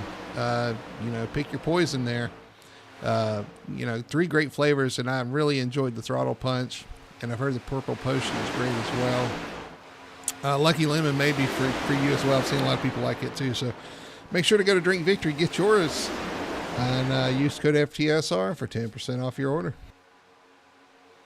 Yeah, I got to talk to old Richie there because mine was lost in the mail and I still haven't received it yet. Porch Pirates. Right, yeah, it could have been a porch pirate out here. I don't know. It would be frozen if I forgot it outside by now. But yeah, we'll see.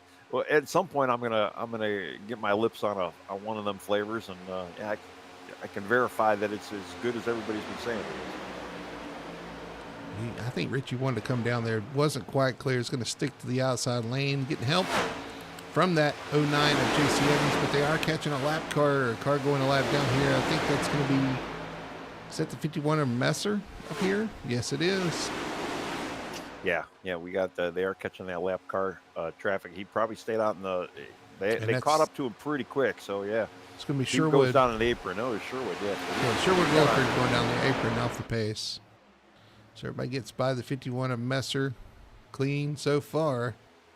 It's always kind of tense when you catch those lap cars, especially off the corner right there. Now they're 3 wide for 4th. They're going to split the 24, and he's going to slide back in front of his teammate. Their teammate was really nice and let him back in. Now everybody's kind of sliding back in line. A little bit of a shakeup right there. Yeah, and I don't know if that was a shakeup, more or less maybe strategy on the Carolina boy. They kind of got back to their teammate position. And, the further back they go, they might get a little closer to their other teammate. Maybe they can make a 3rd lane work or something. I don't know. But there again, too, you know what they're doing? They can save a little bit of fuel back there if they need it. Yeah, well, who's not saving fuel? Who's leading here? And Richie Coy decided to take the lead, trying to get a little TV time here. Yeah, leading the front of the pack here. And, I can tell you, TJ's probably relieved a little bit. Oh, thanks. I can actually save some gas. Yeah, exactly. Too, so that works. Again, yeah, I don't know. I mean, I guess we're gonna have to. That's gonna be my question to some of these guys. We're gonna get them in. What was the fuel mileage? How did that look? It may answer itself before we have a chance to ask them, because and it could, yeah. If it goes green, we're gonna find out pretty quickly here. But one yellow can change everything for everybody, and it doesn't become a fuel race anymore. But yeah, we'll see. Look who's coming on the outside. That's the 09 of JC Evans to the lead with help from one of the elevated guys. There's Robert Malikian making his voice heard in the 16, pushing the 09 out front. Ooh, it's tight off the corner, but he's still there. Yeah, and Robert had a really good night on Wednesday in the truck race too. I think he finished 2nd or 3rd. And look at that. Look who's 3rd in line on the outside. That's Keith Hume. I know. He was one of the guys that was left out of the pack there, out of the draft, and now the 16 of Robert Malikian is going to go to the bottom and take the lead here, leaving that 06 of Evans out on the outside lane. Well, the number 1 of Corey Atkins actually is surpassed his teammates right now. So the 3 of them are in striking distance if they want to kind of team back up and line themselves back up. I mean, they're in the mid of the pack right now, but they can form a 3rd line and try to make something happen towards the last ending laps of this race. We only got about 27 to go after they cross the line here. And we're starting to see some new players up here. Again, with Malikian up there, Hume up there, Richie Coy, TJ Bartel and Chandler have been up there for a while. JC Evans leading that outside lane, trying to make that work.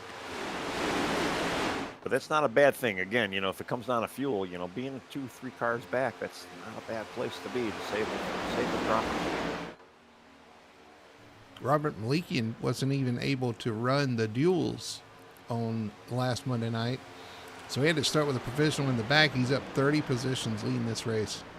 Yeah, I was looking at it right now. Yeah, right now he is definitely the hard charger. 30 positions up from start. I mean, that's Daytona though. I mean, Daytona is a track where that can happen, and it's not that crazy to even talk about it. But it still is crazy to think about. 30 positions. Wow. We got him 3 wide back here. Just watching this, trying to get this sorted out. Not Yeah, where we you got a want to little be. bit of a we got this three wide going all the way towards the back of the pack. They got to sort that thing out. Don't hand it to these guys up front. That's all I can say. Especially if there's a fuel mileage. Don't give them that reason so they can all come in and top off. That's a good point. That's the thing. If you're saving, and there's still 3 wide. If you're saving fuel back here, the last thing you want to do is cause a caution and take it out of your hands. And they're kind of leaning on each other. Easy, guys, easy. Yeah. And that's Actually, a lap car in the middle, I believe. Yeah. And they're getting ready to kind of lap Michael Blackner right now. It's good to see he didn't have that much damage to where he's back out. Maybe he got himself fixed up. Maybe the damage wasn't as bad. Unfortunately, he is showing. This is 1 lap down though. This is going to get tight here, though, because they are still 3 wide back here. Now they're 4 wide off the corner. Yep, that's kind of the way I thought it was going to go. Yep, And there's the yellow caution. is out. All right. Well, fuel mileage is definitely not a thing anymore. No longer an issue. Damn, there goes my question. I just wonder sometimes. I mean, we saw the lap car coming, and I guess egos got in the way, and neither one wanted to give. And, well, we knew what was going to happen. Yeah. I mean, we can't say we didn't warn them. They didn't hear us, but you guys heard us on stream, so. Yeah. Unfortunate. Let's go back and look at that. Even though we saw it live, I knew where to look because I knew what was about to happen. Yep.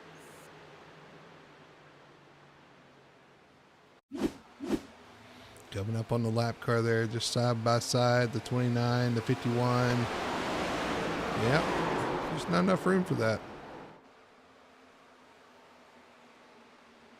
See Zach Young in chat too. He was having a lot of fun until I wasn't. Yeah, no, he was running towards the front too, doing a good job. I think I said that on Wednesday night to my team. It's Daytona, man. Everybody says it's fun till it's not. That's kind of the way it is.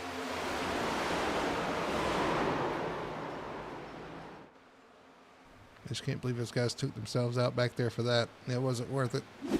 But No. appreciate Best One Tire and Auto Care for showing us that instant replay.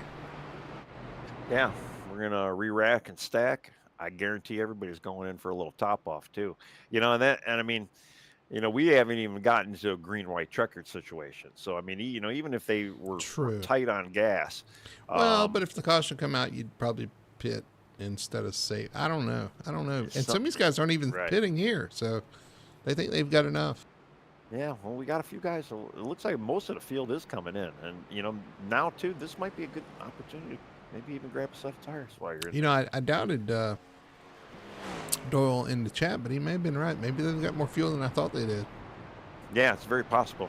Again, neither one of us run this car anymore, so we don't technically know. And both of us forgot to ask some of the other guys before race. So I gotta make a post-it note on the monitor here to remind us.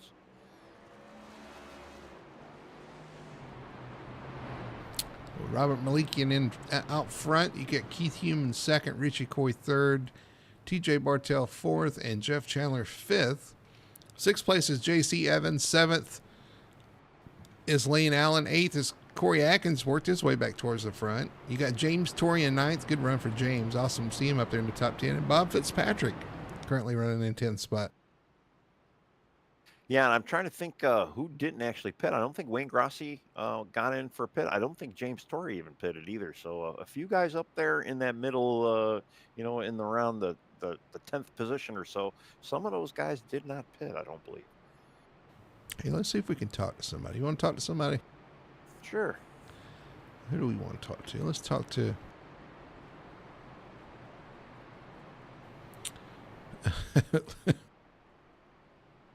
Let's talk to TJ Bartell. See if we can grab TJ here.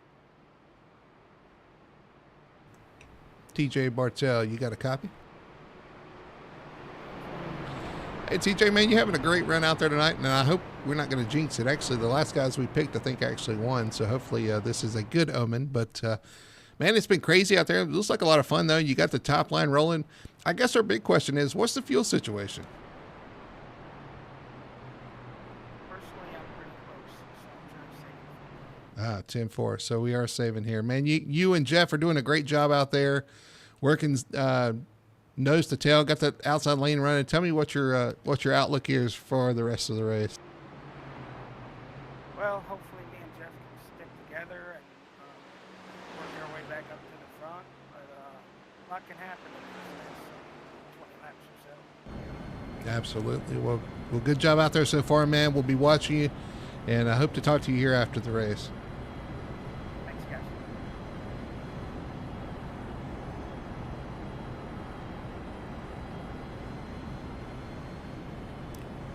All right. Well, I went back too, and I'm looking.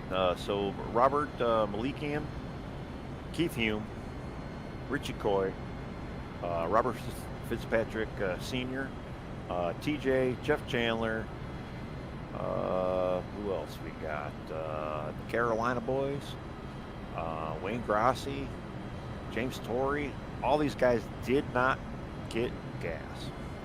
Well, TJ said it was close there. He said he's kind of close, but it sounds like he's pretty confident that he can make it with what he's got. So we'll see how this plays out. Like I said, if we have a green white checker, that could change things as well. We've got 23 laps to go here at the Daytona 250 for the Full Throttle Sim Racing Victory Fuel Cup Series here Monday nights, every Monday night here at Full Throttle Sim Racing. You can find them on Full Throttle TV, or find us and them on Full Throttle TV every Monday night, 9 p.m. Me and Tony will be calling the action. Look forward to it. Got Atlanta next week, so we'll be back on a super speedway next week, and that should be a lot of fun. And trucks, don't forget trucks every Wednesday night at 9 p.m. as well. It's me and Richie Coy calling the action for the truck series, and Tony, you'll be out there on track, so that's gonna be fun. Well, yeah, I'll be white knuckling it, but yeah, it'll be swell. Swell. All right, we're gonna go back green flag racing here as I come through the travel. Pace cars off. Green flag is back out. We're back underway here. 22 laps from the finish of the Daytona 250. Great jump by the 16s. Go pull down in front of Keith Hume and get lined back up here and get back up to speed. Leaving TJ Martell all alone out there. He's going to probably try to duck back in front of Jeff. He does so, and they get lined back up just like they were. Yeah, I was going to say, either Jeff is going to come up and try to catch his teammate, or he's going to dive down. Now, and I was mistaken. The Carolina boys, not everybody stayed out or went in for a pit. Corey Atkins actually stayed out, but his other two teammates did actually pit. So they are really spread apart right now. So them trying to get back together, they're going to need a little bit of a year to try to work themselves together to, try to maybe capture some of that magic they had in the first stage of this race here. Well, we had a 6-car breakaway single file, but now they're lining back up, and now they are 3 wide back there. Yeah, we got a definite third lane starting. I'm trying to see who actually is in the helmet. The number 99, is it? The 89. Corey Atkins is back there in that. The 09 of J.C. Evans. Wayne Grassi on the bottom. Chris Gore through the middle. That's going to be the guy in the middle. And now the 09 pulls down to cover him, and now down to the bottom. So Chris Gore leading that middle lane from Elevated Esports. Haven't caught his name tonight, but he's getting some help from Cameron King in the 39 there. Or 92, sorry. Yeah, they were able to make that center lane work there, and it looks like they're starting to kind of maybe filter back into a 2-lane situation, but boy, it got a little spicy there for a minute. Yeah, I believe that's James Torrey got shuffled to the outside with the 3 of Bob Fitzpatrick behind him, but they are still 3 wide. Yeah, the biggest issue with that, though, is it really killed any semblance of an outside line right now, and you got that, it almost looks like there's about a 6-7 car front pack breakaway on that inside line, and it's going to be hard to kind of get an outside lane moving now, especially too there's a lot of separation, from the 89, 92 back. Although Brandon Fetterplace in the 34 and James Torrey, they're starting to kind of work their way back into this pack now, but there still is a lot of separation though, a lot of scattered cars back there. They need to kind of form up. All right, so Kobe Meese dropping there. You got Bob Fitzpatrick dropped all the way back here with the lap car of Sherwood Williford. And they're still side by side and losing the draft. Yeah, they're hurting in the back there, and I that's kind of what we're talking about. You lose that steam, you lose the momentum, and it's going to be tough to kind of. I mean, you ride side by side, you can lose the draft really quickly. Oh yeah, especially too. Yeah, if you see that happening, you got to get lined up quickly, and it's got to be a group effort, and you got to. Oh, we almost had a wreck back here. Those guys pushing, and they caught the 3 of Fitzpatrick, and there was a checkup, and somebody didn't get the message there. Yep.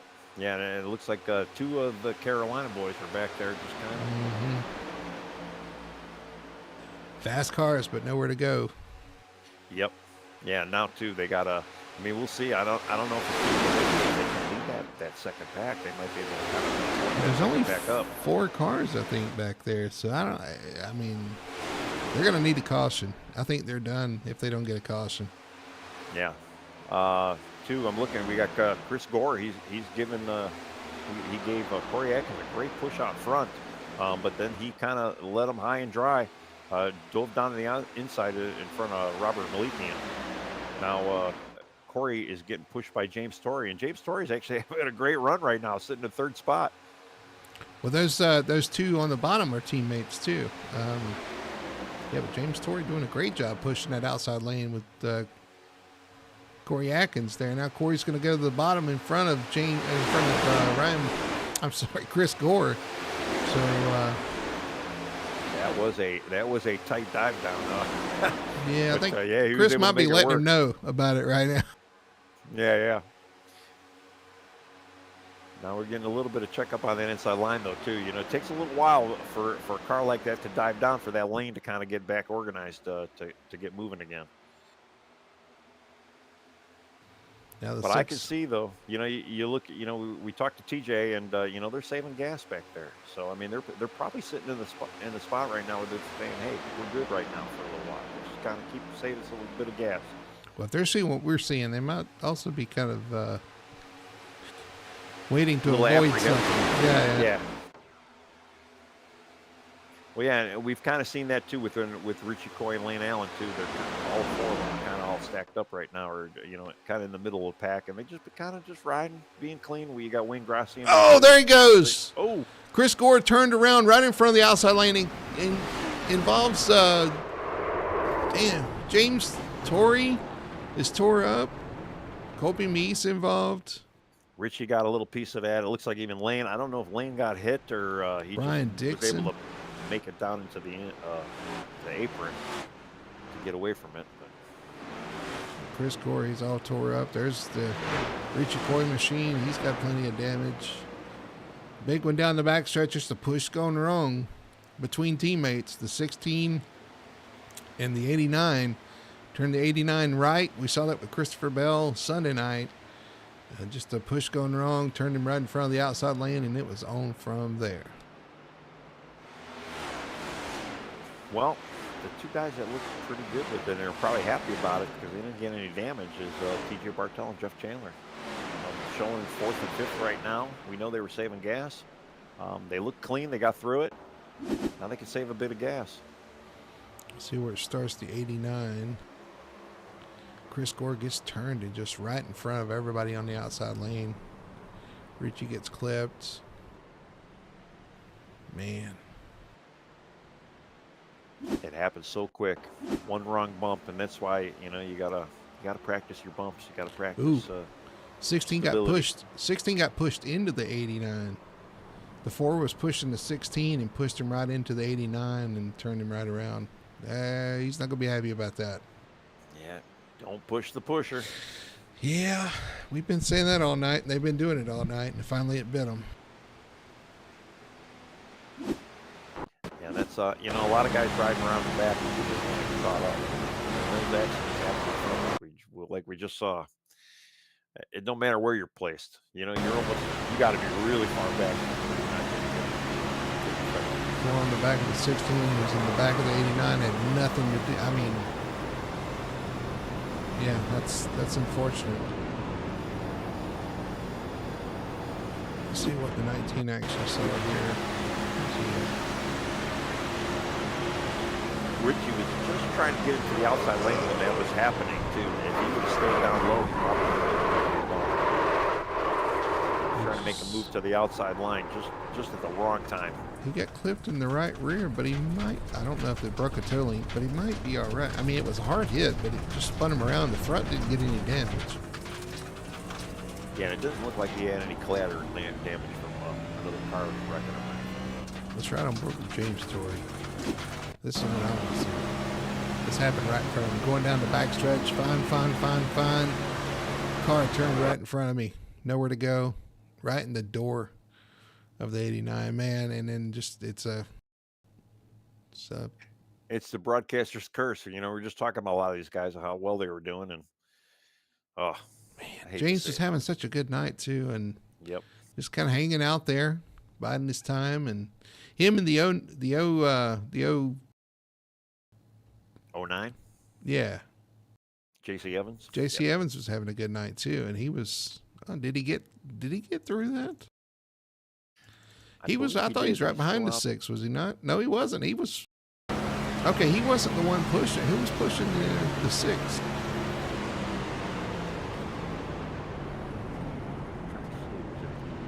92 was pushing the 6.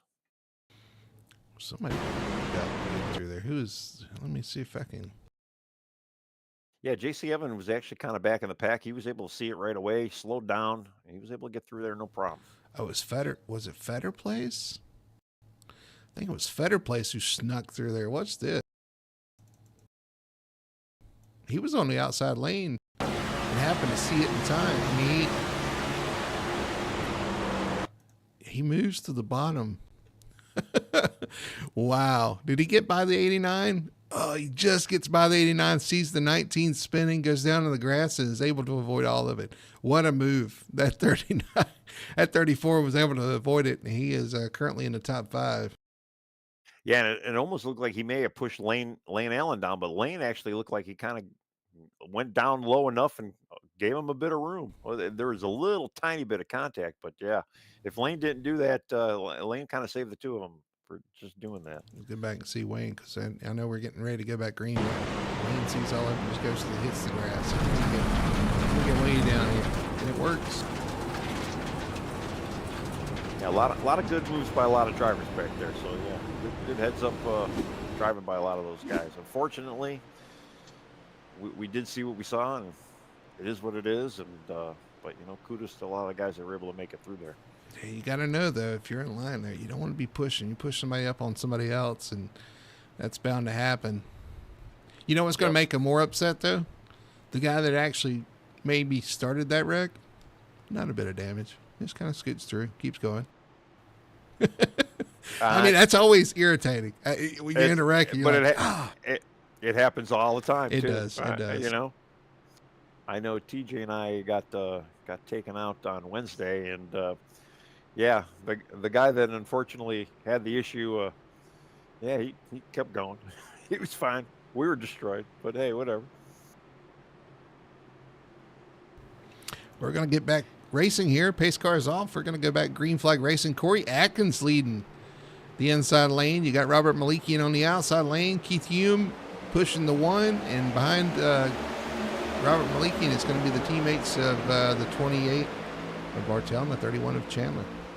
Yeah, and Corey's teammates are a little scattered, even though they the two of them kind of linked back up again. They're running on the outside line. They're all on the outside line now. So we might see a little bit of 3-wide action going on here.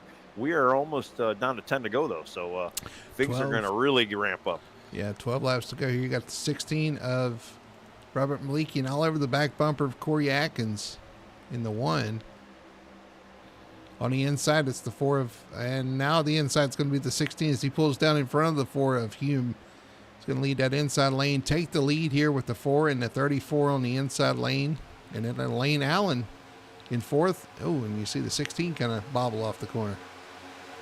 Yeah, Keith kind of gets out of that lane though too. Now, if I'm TJ and if I'm Jeff Chandler, do I want to start making a 3rd lane here? Maybe kind of sell out Corey Atkins. Although I don't know if you want to get Corey closer to his teammates though either. So I mean, it's You know, you pull out a line right now, Man, and that yeah, his 4, teammates are right there. that 4 is all over the back of the 16 there. That was dangerous, and they hold on to it. That's going to cause a little bit of a checkup. Here comes the 1. The 4 pulls up to block the 1, completes.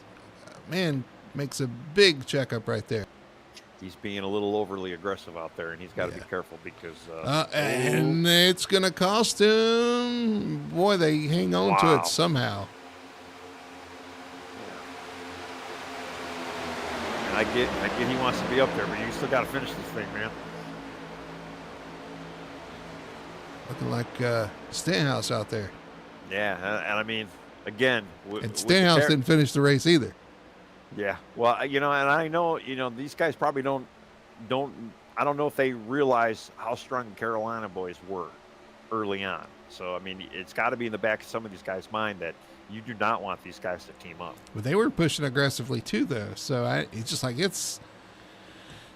I mean, we're getting down to it. We are on 10 to go. We're coming to 9 to go at the line. And we are getting down to it, but you still have to make that last lap if you want to win this race. So that's right. And we got a wreck behind us. Really yellow there. Yep, there it is. The 12 of Robert Fitzpatrick gets turned in front of Alan Crowell, Kyle Milliken. I think Nick Alford had a piece of that as well in the 98. Well, everybody's going to be in 5th gear right now, clutching it. If you're worried about saving gas, these cautions are definitely helping you. But you got to save a little bit for some green-white checkers. You never know. We can't have 3 attempts, and that's going to be an extra 9 laps around this 2.5-mile track. So it's a lot of gas to save. 12 just came up the track there. I don't know if he thought he had another lane there or what, but comes off the corner, comes down. Drifts back up the track, and there's a car already right there. Who is that? Can we get a better shot of that? I don't know.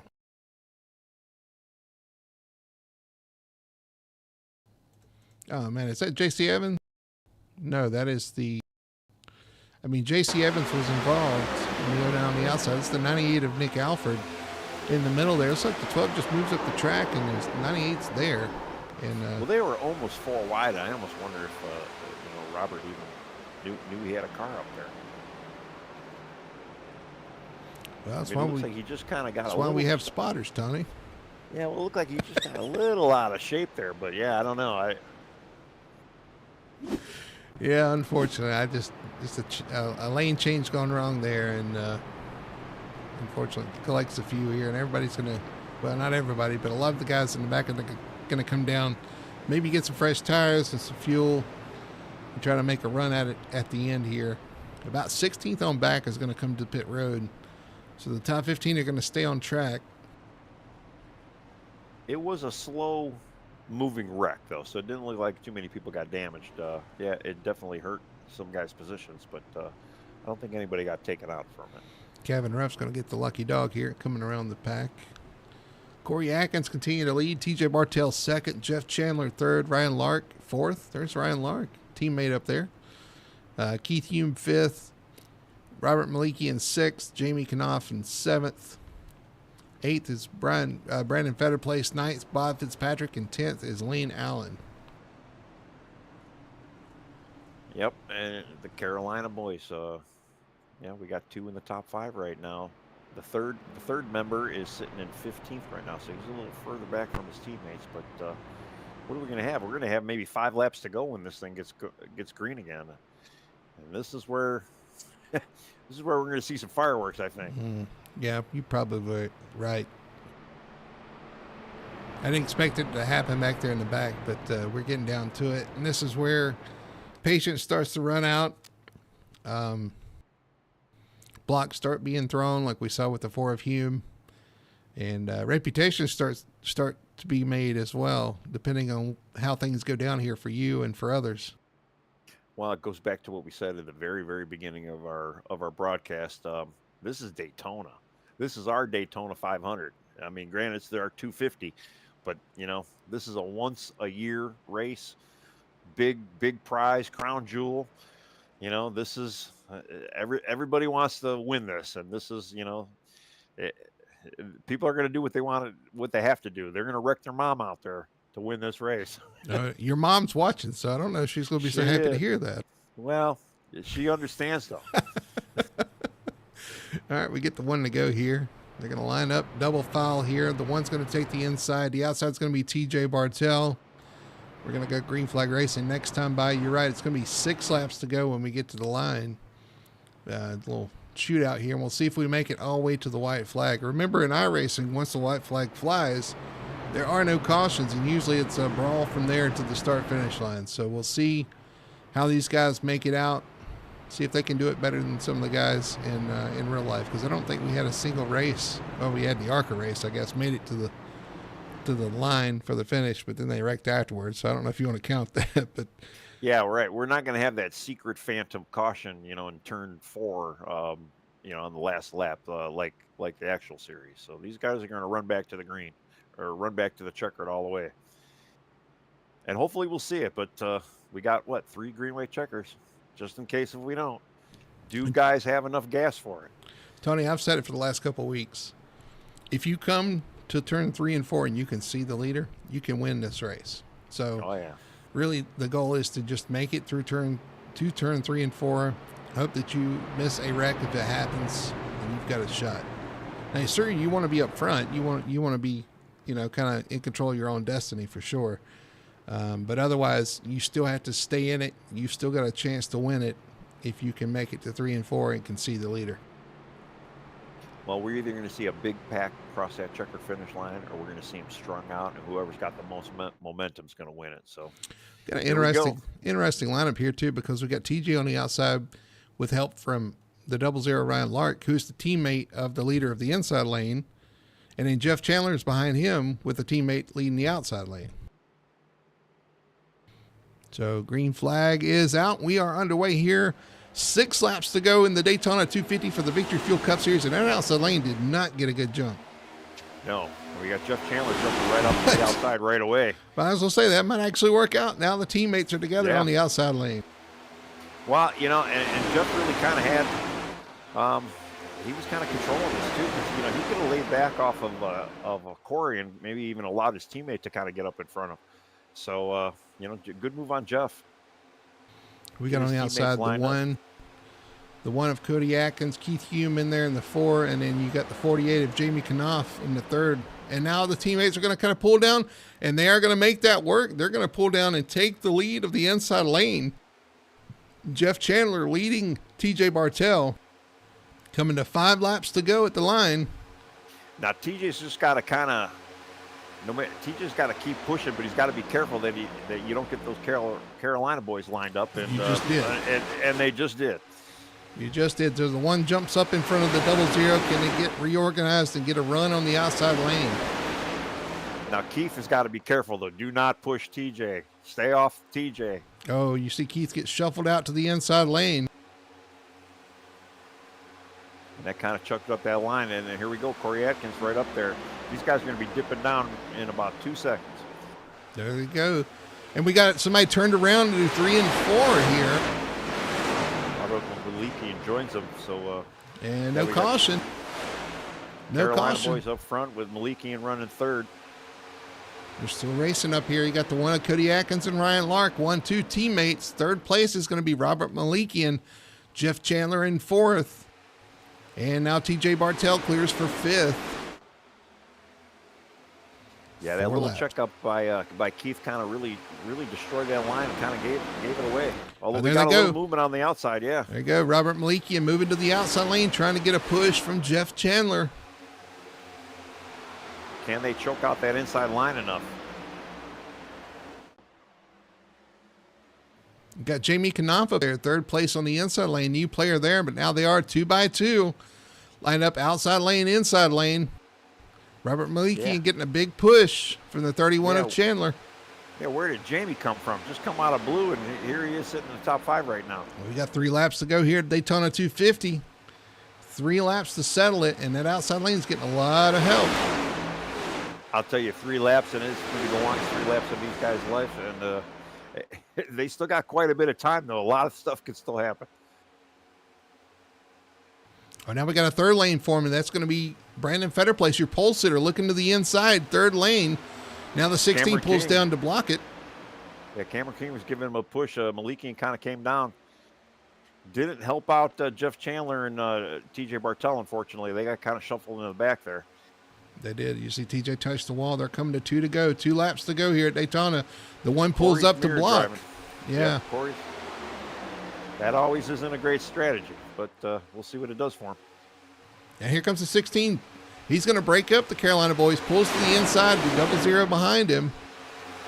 Will he get help from the teammate there? That is the question.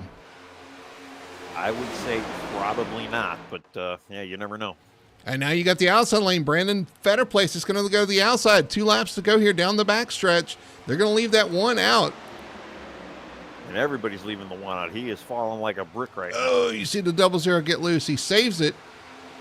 Coming through 3 and 4. 16 moves up to block the 34. 34 is going to look to the inside there. 3 wide. 16 is going to get pushed out. The 34, Brandon Fetterplace to the lead. 1 lap to go. All bets are off. We're going to the line here, Tony. Lane Allen driving through the pits right there. He got shoved down into the grass, and wow, good save. All right, let's see what these guys can go. The one tries to go to the outside, gets turned off the 48 of Jamie Knopf. They were trying to make that work and did not get the run. Can anybody do anything off 3 and 4? You got teammates Cameron King, Brandon Fetterplace locked together, Nick Alford in 3rd, TJ Bartel in 4th, Wayne Grassi in 5th. Coming off turns 3 and 4. Looks like they're going to stay hooked up, stay committed to each other, and it's going to be Brandon Fetterplace from the pole to victory lane winning the Daytona 250. Wow. And you know, I'm going to give kudos to Cameron King. That's the second time we've seen him kind of get out there and push. And, yeah, good job. What a week Brandon Fetterplace has had. He won the pole. He won his duel. And tonight he has won the Daytona 250 to kick off the 2025 A season for the Victory Fuel Cup Series. And he had a roller coaster of a night, up and down, back and forth into the pack. And Nick Alford finished in 3rd. Great job. Who else we got? TJ Bartel taking away 4th. Wayne Grassi 5th. Jamie Knop 40 or 5th or 6th. What else we got there? Yeah, Bob Fitzpatrick, Keith Hume, Ben Tracy, and Richie Corey rounding out your top 10.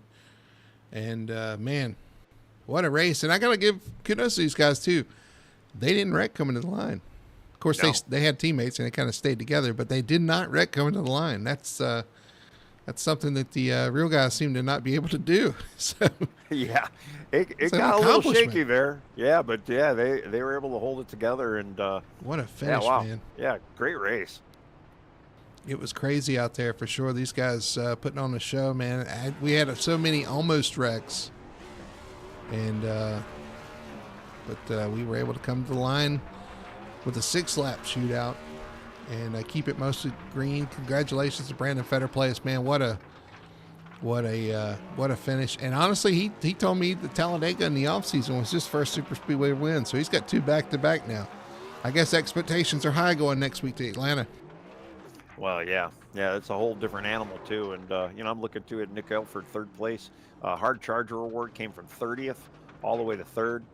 Yeah, just great job. Great job overall for a lot of these drivers out there. Jamie Knopf up 23 positions, showed up at the end. Hadn't talked about him all day. He ends up towards the front at the end. Wayne Grassi up there in the 7. I mean, as you know, some of these guys.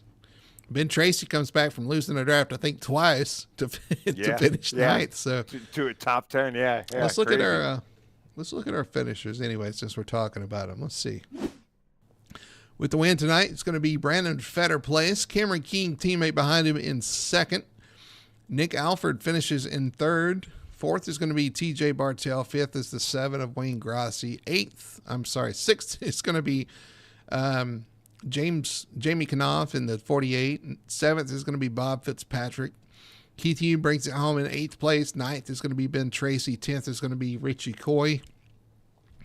11th place is going to be Corey Atkins after dropping early. he dropped to 11th there. Wasn't able to get back towards the front. Him and 48 were working together and kind of didn't work out off 2. You got 12th place is going to be Robert Malikian after leading all those laps. Man, he got shuffled out. 13th, Jeff Chandler, not the finish he wanted for sure, but had a good showing tonight. Just did not, wasn't able to stay up there at the end. You got Brian Dixon in 14th. 15th is going to be Ryan Lark. 16th is going to be William Lark. 17th is going to be the 12 of Robert Fitzpatrick Sr. And then you have Colby Meese, Alan Crowell, Lane Allen, Calvin Ruff, and Kyle Milliken. 23rd is going to be Brian Messer. 24th is Michael Blackner. 25th, James Torrey. 26th is J.C. Evans. Sherwood Williford is 27th. Chris Gore, 28th. 29th is the 29 car, Mike Redman. Zach Young, unfortunately, finishes in 30th. 31st, Alan Duranco. 32nd, Colton Gum. And 33rd, Daniel Simmons with that early wreck. Yeah, we still had 20 cars will finish on the lead lap, which is 2/3 of the field finishing, which is not too bad for Daytona. It's not the greatest, but it's not the worst either. So. Yeah, well, we've all seen worse, but hey, that was a pretty good finish, man. That was exciting, entertaining. And we're going to take a quick commercial break. When we come back, we're going to talk to the top 3 finishers tonight at Daytona and get their insights and their maybe their points of view as they head into the season of 2025A. We'll be right back after this.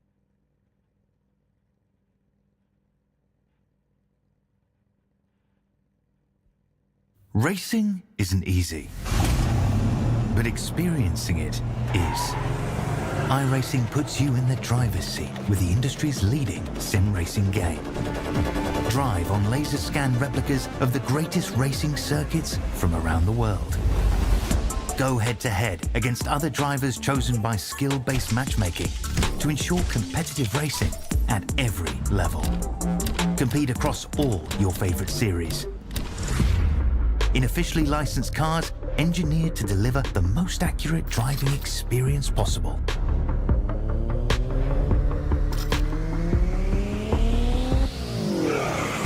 Join a race or host your own with players from across the globe.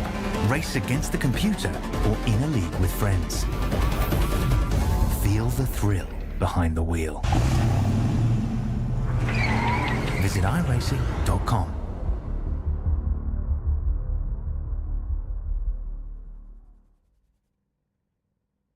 We are Best One. The best tires. The best customer service. The best automotive service. And the best customers. You see, Best One isn't just our name, it's who we are. Since 1948, Best One has been delivering quality and dependable tires and full-service automotive care to our customers. Best One, selling tires, serving people. We are Best One.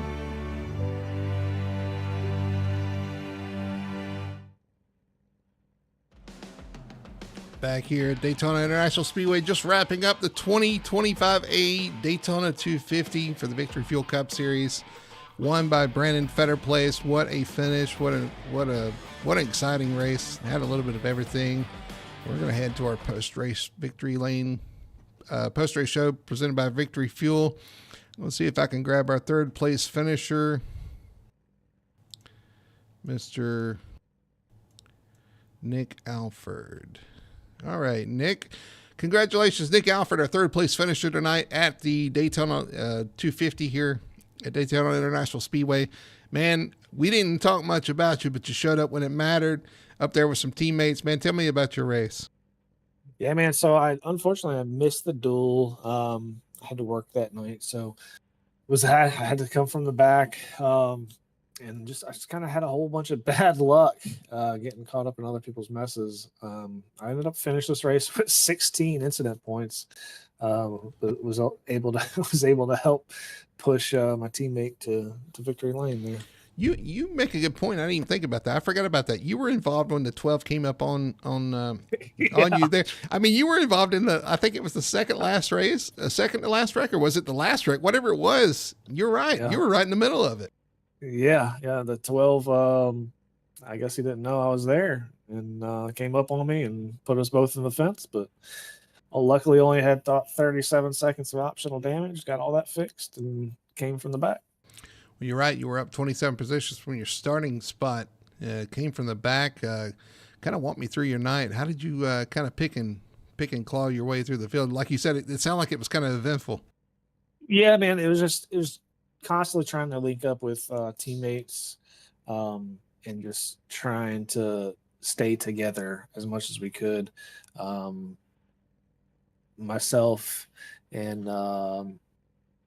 Brian Dixon and Cameron King, we all kind of stayed somewhat in the same area. So luckily we were able to keep together.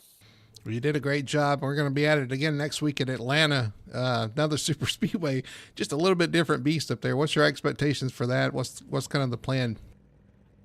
Atlanta is just like this, so it's just a bunch of where the chips fall, I think. So we'll see what happens. Absolutely. Well, you guys definitely have it together on the super speedways. I'm going to hand you the mic there, let you do your shout outs, your sponsor plugs, and the floor is yours.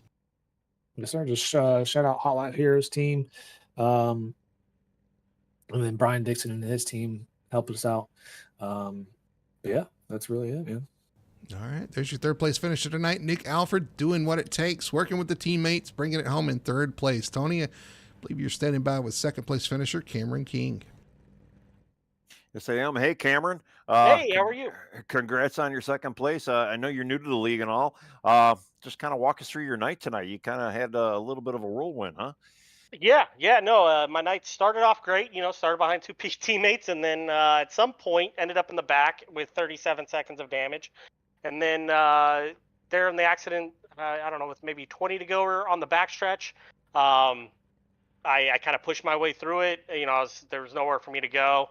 And it had about a minute and a half, minute 45 worth of damage there. So went to the back, had to pit a couple times, and finally, got Nick on my bumper and Brandon in front of me, and we were charging. We work really well together. I think we can. We kind of proved that tonight that the team works well with Brian Messer. He had some unfortunate luck tonight. Nick had some unfortunate luck, but bounced back. We got Brandon, myself, and Dixon out there who we ended up doing pretty well, I think, overall. But it was a very mixed emotions night, I can tell you that. Well, I think that's something that Brody and I probably overlooked. That we got a 1-2-3 finish for a team tonight, and congratulations on that as well. And we were wondering too if you were. We were wondering too about fuel mileage, and was fuel mileage even talked about? I don't remember if you even did top off during one of those cautions, or was that even a question? And we were even thinking too, maybe Cameron's going to kind of dip out, maybe try to take this win from Brandon. But no, I mean, you pushed when you needed to push, and you were able to kind of keep yourself clean enough to finish and get a good second place. Yeah, I mean, I think right before those rash of cautions there, I think it started with 25 to go or something like that. We were definitely talking. No, I'm sorry, it was like 35 to go. We were talking about fuel mileage. Pitting, not pitting. I pitted a few times, so I was never really concerned. I had to get damage fixed, so I topped off just about every time, except for the last two.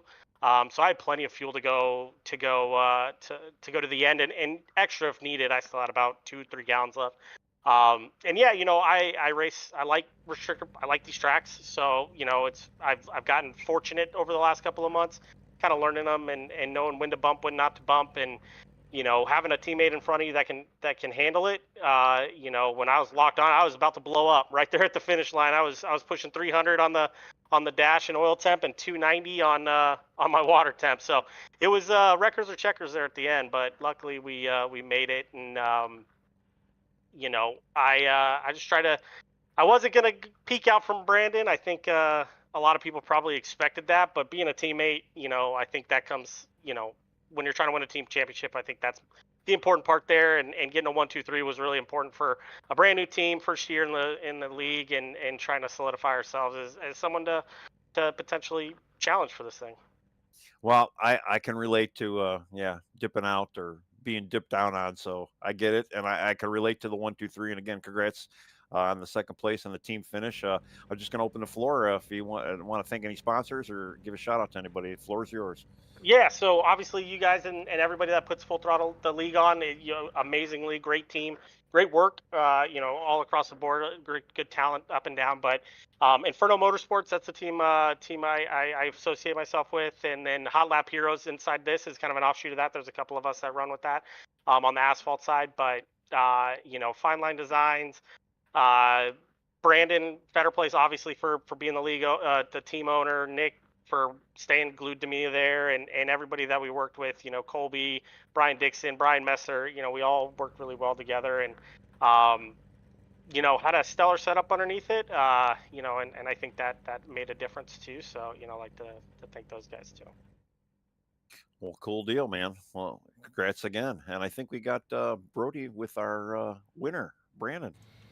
Yeah, Cameron had a great speed weeks for sure, but I don't think anybody had the speed weeks that Brandon Fetterplace had tonight. Tonight's winner, the Daytona 250, Brandon Fetterplace. Brandon, incredible run tonight from leading the field to the green, winning your duel, winning the pole, and now winning the race.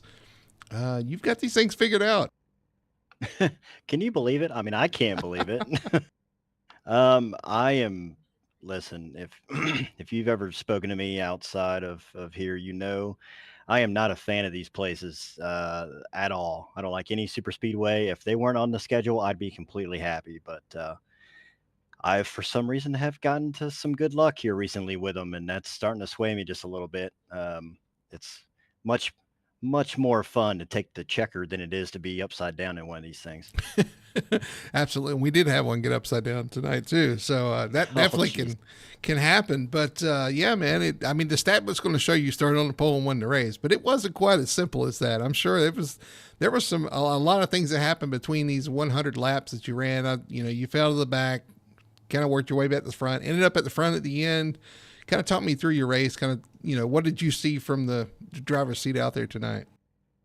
It was, this was meant to be, I feel like starting this race, that this was going to be kind of a relaxing type race. You're going to kind of take your time, save a little fuel, try to make as many points as you could and stuff like that. But as this race went on, the moves started getting more wild. The blocks started getting crazier. The checkups got even crazier. And, at one point, I got shuffled all the way to the back. Every time I picked a lane, it seems like it moved backwards.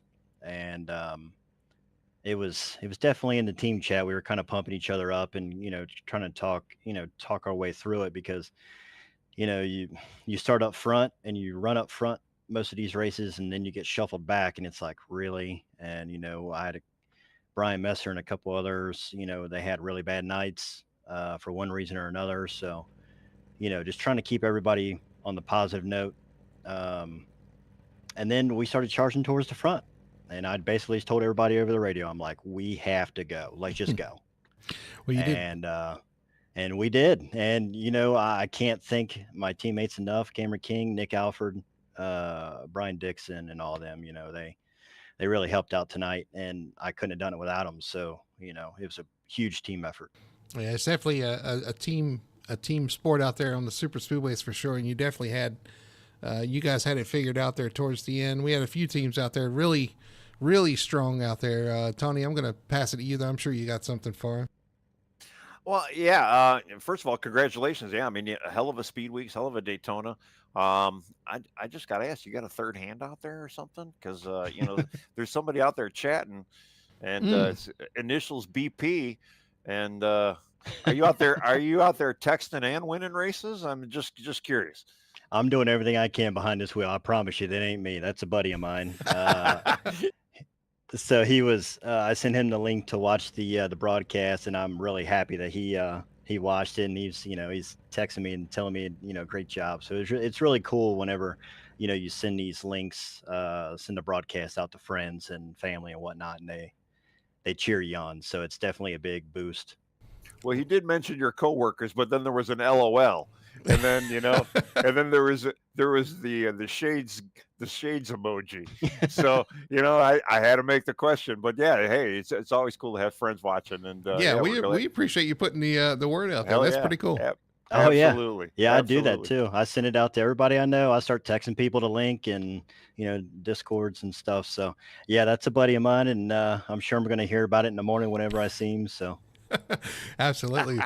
Well, again, man, congratulations on the win tonight. We got Atlanta next week. I want to shift focus to next week. So we go to another super speedway. You said you don't really care for them. Well, we got 2 back-to-back, unfortunately.